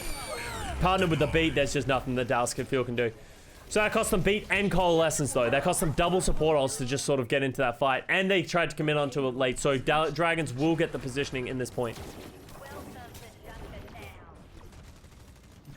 Does that mean other teams will opt in to play Ball instead of Winston in future matches? No. So the one thing that needs to be stated very heavily is the reason that Wrecking Ball has so much effectiveness is 2 of the hardest counters to Wrecking Ball don't exist in this meta. Zenyatta, if you can commit to a Zenyatta and you can play a slow style, the Zenyatta Discord Orb will completely shut down the Wrecking Ball because it's just so much damage. Secondly, Sombra is also known as the hardest counter to Wrecking Ball because if you hack the Wrecking Ball is actually useless. So if Sombra existed in this meta, you would never be able to play Wrecking Ball because everyone would just play Sombra to counter you. So that is essentially why we saw so much Wrecking Ball be effective, is that the counters just couldn't be played. And that's it.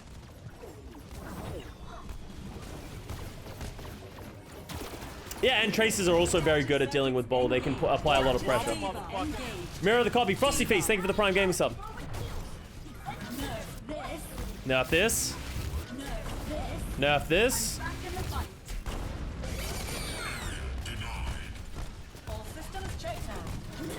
Nerf this. Nerf this. Okay, so 4 Diva Bombs later, Shanghai is at a disadvantage. Because Flatter died.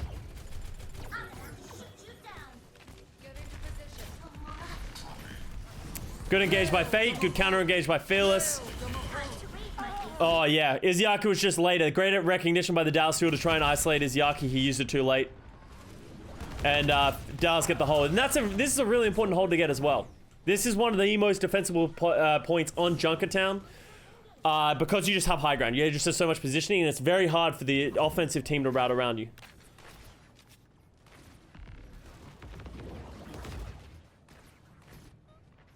At this exact moment, I had Dallas Hopium, and oh no. Oh no, no, no. Alright, mines. Not very good mines by Fate. I would find a way to hit these mines though, but not very good by Fate. It gets okay effectiveness, but yeah, good push around. That does give them the opening. Lee Jae-gun needs this beat. There's the beat. I don't really know what's happening. There's a lot of shit going on. Dallas have used a lot of their ultimates. Hanbin's about to get Diva Bomb. And you can just tell Shanghai is struggling to get into this fight, right? I love that Izayaki stayed on the high ground. Oh, I hate Echo. I hate remech kills. I really hate remech kills. Especially when it is the Echo is the one who gets the remech kill. It actually makes me sad when I see it happen. Diva is not broken, I agree. I think Echo copying Diva is broken.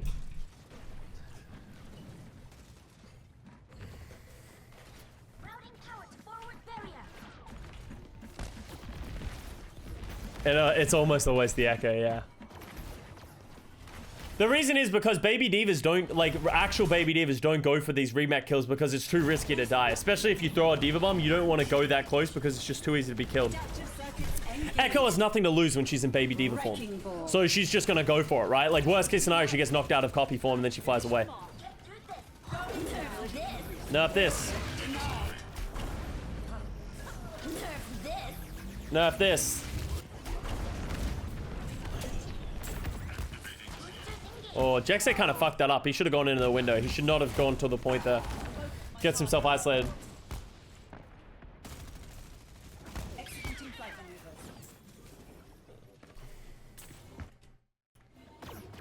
No, Alpha Vital, you cannot go Mei.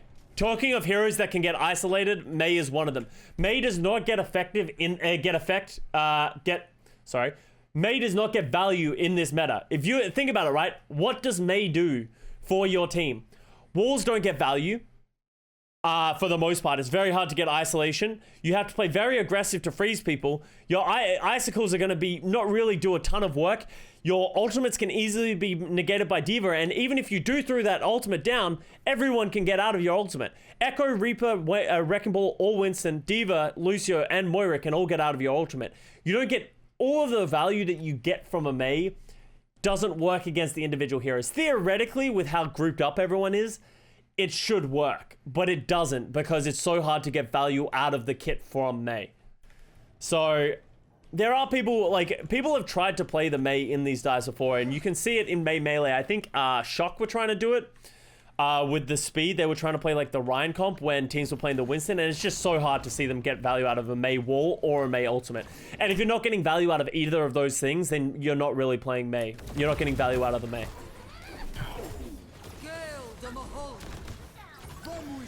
Dallas will re-engage. Oh, the beat's just too late to keep Flutter alive.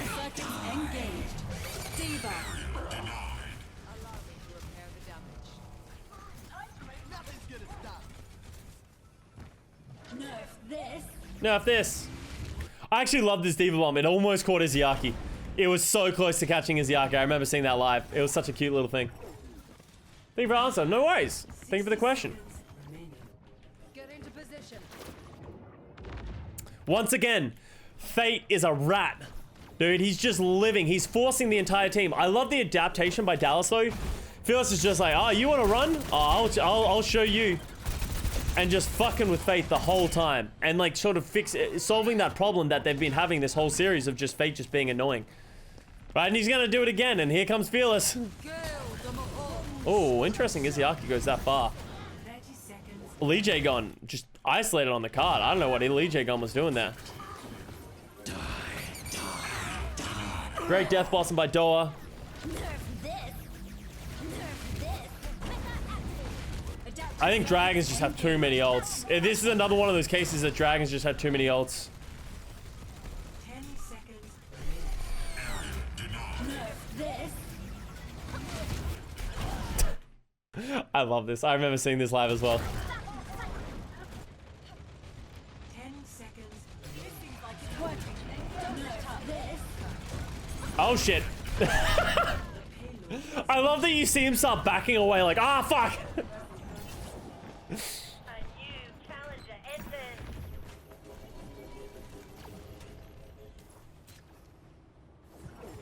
He must have been talking. I just don't think he realized where the bum was until he like peeked around the corner. He reset not to feed ult charge. Ah, very smart, very smart. Time to read my Dallas going aggressive here with the coalescence. Not really getting much value from it. That was a pretty bad coalescence, I think, from the Dallas Fuel, right?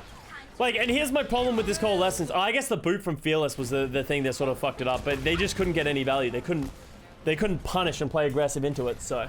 60 seconds. Fate being a rat again. Oh, the beat re-engage from Shanghai. I love it. Look at it. They know that they have the tempo with that beat. Punish out at Doha.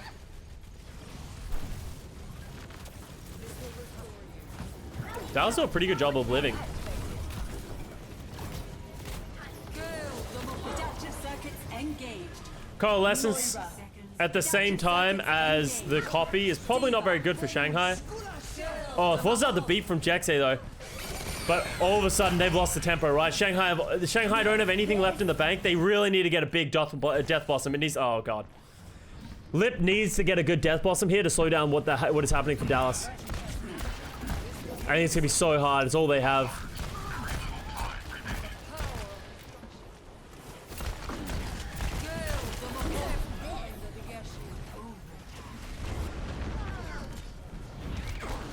Dallas doing a good job of pushing their agenda, right? They didn't let Shanghai walk in with their Death Blossom and let them get any value from this, right? They force the fight early, they get value out of their ultimates, and then they put the mines on the card and reconsolidate, right? They didn't overcommit, but they also didn't undercommit, if you know what I mean. Oh, shit. This was dangerous. Yeah, I am going to play ranked after this, T.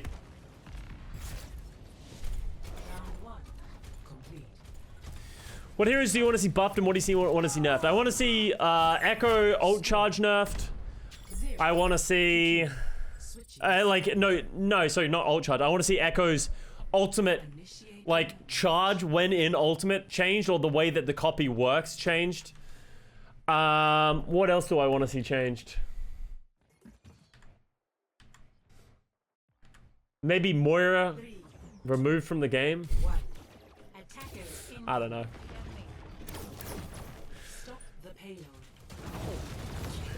Buff legs? No. Time to read my APM.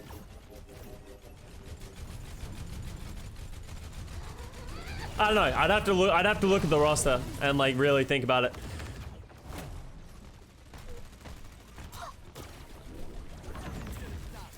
Time to read. I like the changes that they did to Baptiste. I actually really like the changes they did to Baptiste. I want to see Baptiste played a little bit more in like metas where he's good in the brawl and stuff like that before I really make a decision of where I think it is. I think the change to his AoE healing and the change to his lamp have actually been very good.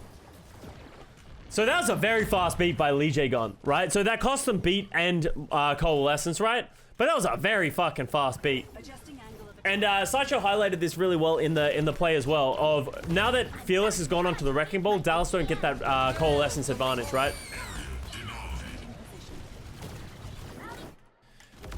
So Shanghai wants to hold close, so they're going to commit here.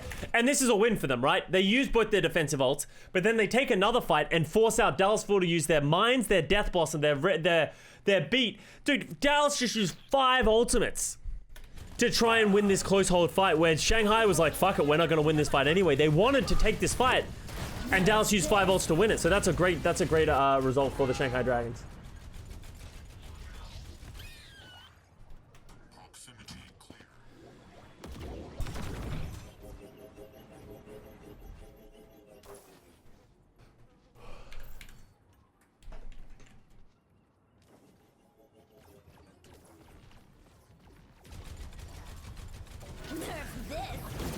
Alright, the slam engage, love it. Catches Lee Jae-gun.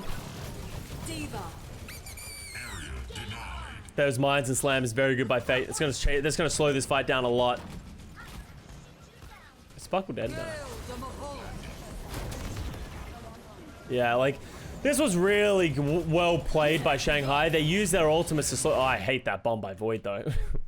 I like everything until that bomb. That bomb was really poor. Like, they used a couple of ults. They used Fate Mines and Izzyaki Coalescence to just slow down the fight, right? They had a disadvantage because they lost Lee Jae-gon. They gave them the time, but then Void kind of throws that advantage away with the... Like, imagine if he had a Diva Bomb here. He could have thrown it at the card. It would have killed the Mines, and it would have forced Shanghai into a... Sorry, Dallas into a weird spot.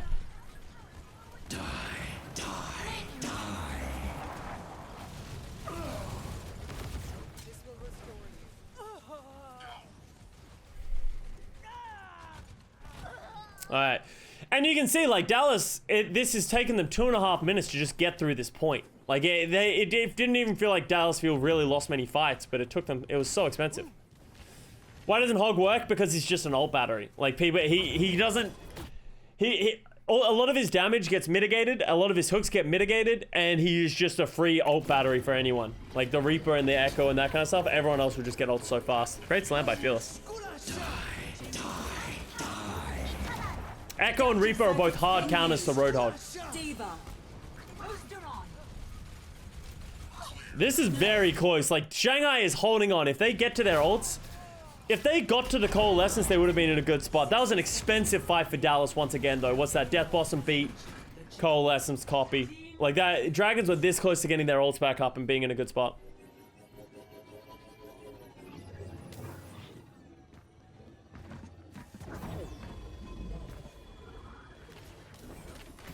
Why did Dallas have to switch the ball if Winston was working in the beginning? Because it was working in the beginning, and then Shanghai adapted their Wrecking Ball comp to make it so that it was better than the Winston, and then the Winston wasn't working, so therefore Dallas Fuel couldn't work out the solution to make Winston work, so they just went into the mirror.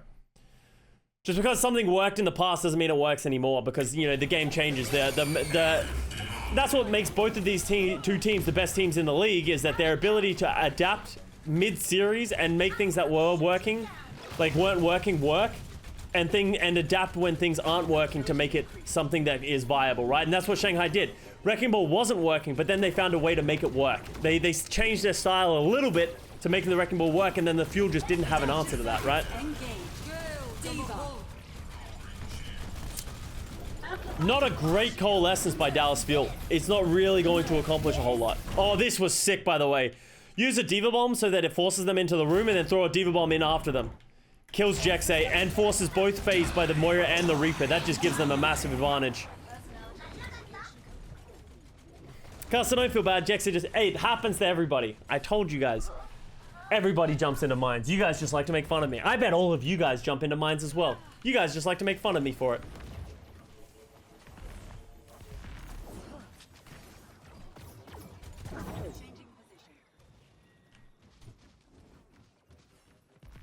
I'm a tank player. I don't die to mines. Yeah, but I die trying to heal you because you ran into mines.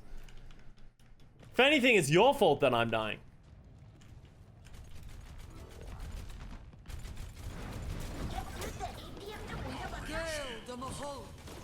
That was my favorite play from the playoffs, the double with Diva Bomb. Yeah, it was so sick. And once again, just Dallas just unable to get value out of their ultimates, right? Let's look at this engage. Let's look at how forced this engage is, right? Fearless doesn't get a good slam. They rush their way in. Jexay forces his way in as well. They drop mines. They drop Diva Bomb. They drop... all three of these ults. Diva Bomb, Death Blossom, mines do the same thing. They control space, yet they dropped all three of them at the same time. Dallas just playing panic. Dallas just weren't playing tempered. They weren't playing the usual Dallas Fuel that we know. They were playing like they needed to win every single fight. And everyone was trying to win it on their own. And that is where I think it really starts falling apart for the Dallas Fuel. Flight routine activated.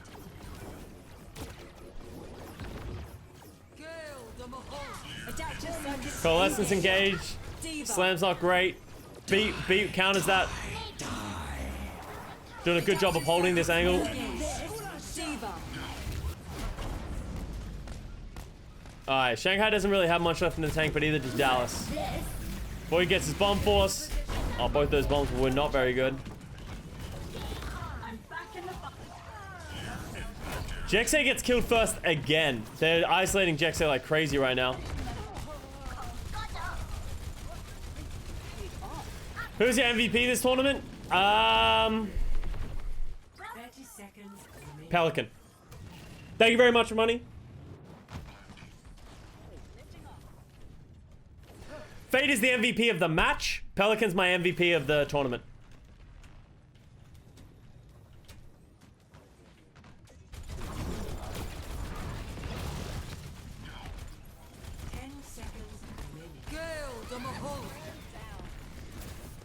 Alright, Fleta gets a kill on Fearless.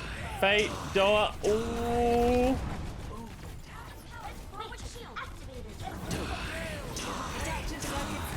Shanghai is trying to win it there and there is a greedy proposition by the Shanghai Dragons right there. But they force out the Coalescence. Not bad.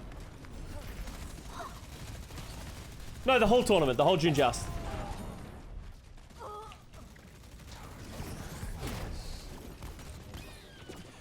Alright, so the Dragons are coming in with 3 ults. Dallas Fuel are coming in with 3 ults pretty much. Fleta almost has copy. Final fight.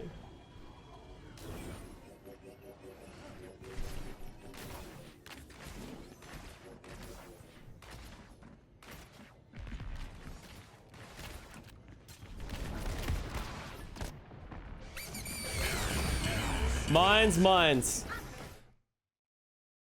The beat by Lee J Gun is okay. It's time to go. It's time to go with it's time to go with your beat, Fuel. It's time to go. Time to go. Someone explain to me why they're not going. Like, why are Dallas Fuel all of a sudden flat-footed? They have the beat. It's time to go. You're low. You have some form of advantage. Their beat's wearing off. It's time to go. They're holding off way too long. Please use the beat. Oh, God. I feel like that was a Band-Aid beat instead of a value beat. Adaptive circuits engaged. Diva. Fielder needs to get to this Coalescence. Adaptive circuits engaged. Lip, look at this. Look at how much health Lip has. 25 health. He went down to like sub 10 health. The slam with the Diva Bomb was insane.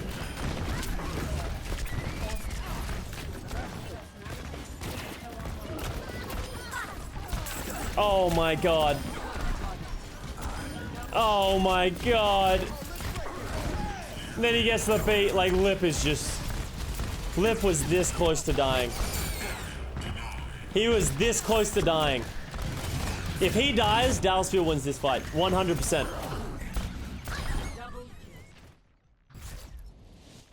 Victory. Woo-wee. He kills everybody. Remember to thank your healers, legitimately, and your divas. They kept him alive. They kept him alive. But that was crazy plays. And that was a crazy tournament. And that was a crazy match. It was really cool. I think we can all agree, meta kind of sucks. But that doesn't make the games any more exciting and the storylines more exciting. The Dragons 100% deserve that. They stuck to their guns, they believed in the Wrecking Ball, and they went down with it, right? And same to Dallas Fuel. That was such a good back and forth. I think Shanghai Dragons did a sensational job of adapting in the middle of this match and trying to find out what works. Not only just in this match, over the entirety of the weekend. They came in with ideas, they threw away what didn't work, and they slowly built on what did work. Dallas Fuel look rattled. They didn't look like they were playing as coordinated and synergized in the hive mind, as Bren likes to say, as we know them for. They looked like they were making uncharacteristic mistakes for them, and I think that the playoffs got to them. So I hope to see better from the Fuel in the playoffs, but they're still a phenomenal team. And it's cool to see Shanghai Dragons get this win. Better storylines, cooler shit. I'm hyped. I'm hyped. So I hope you guys enjoyed the series. I'm not going to be doing any more reviews.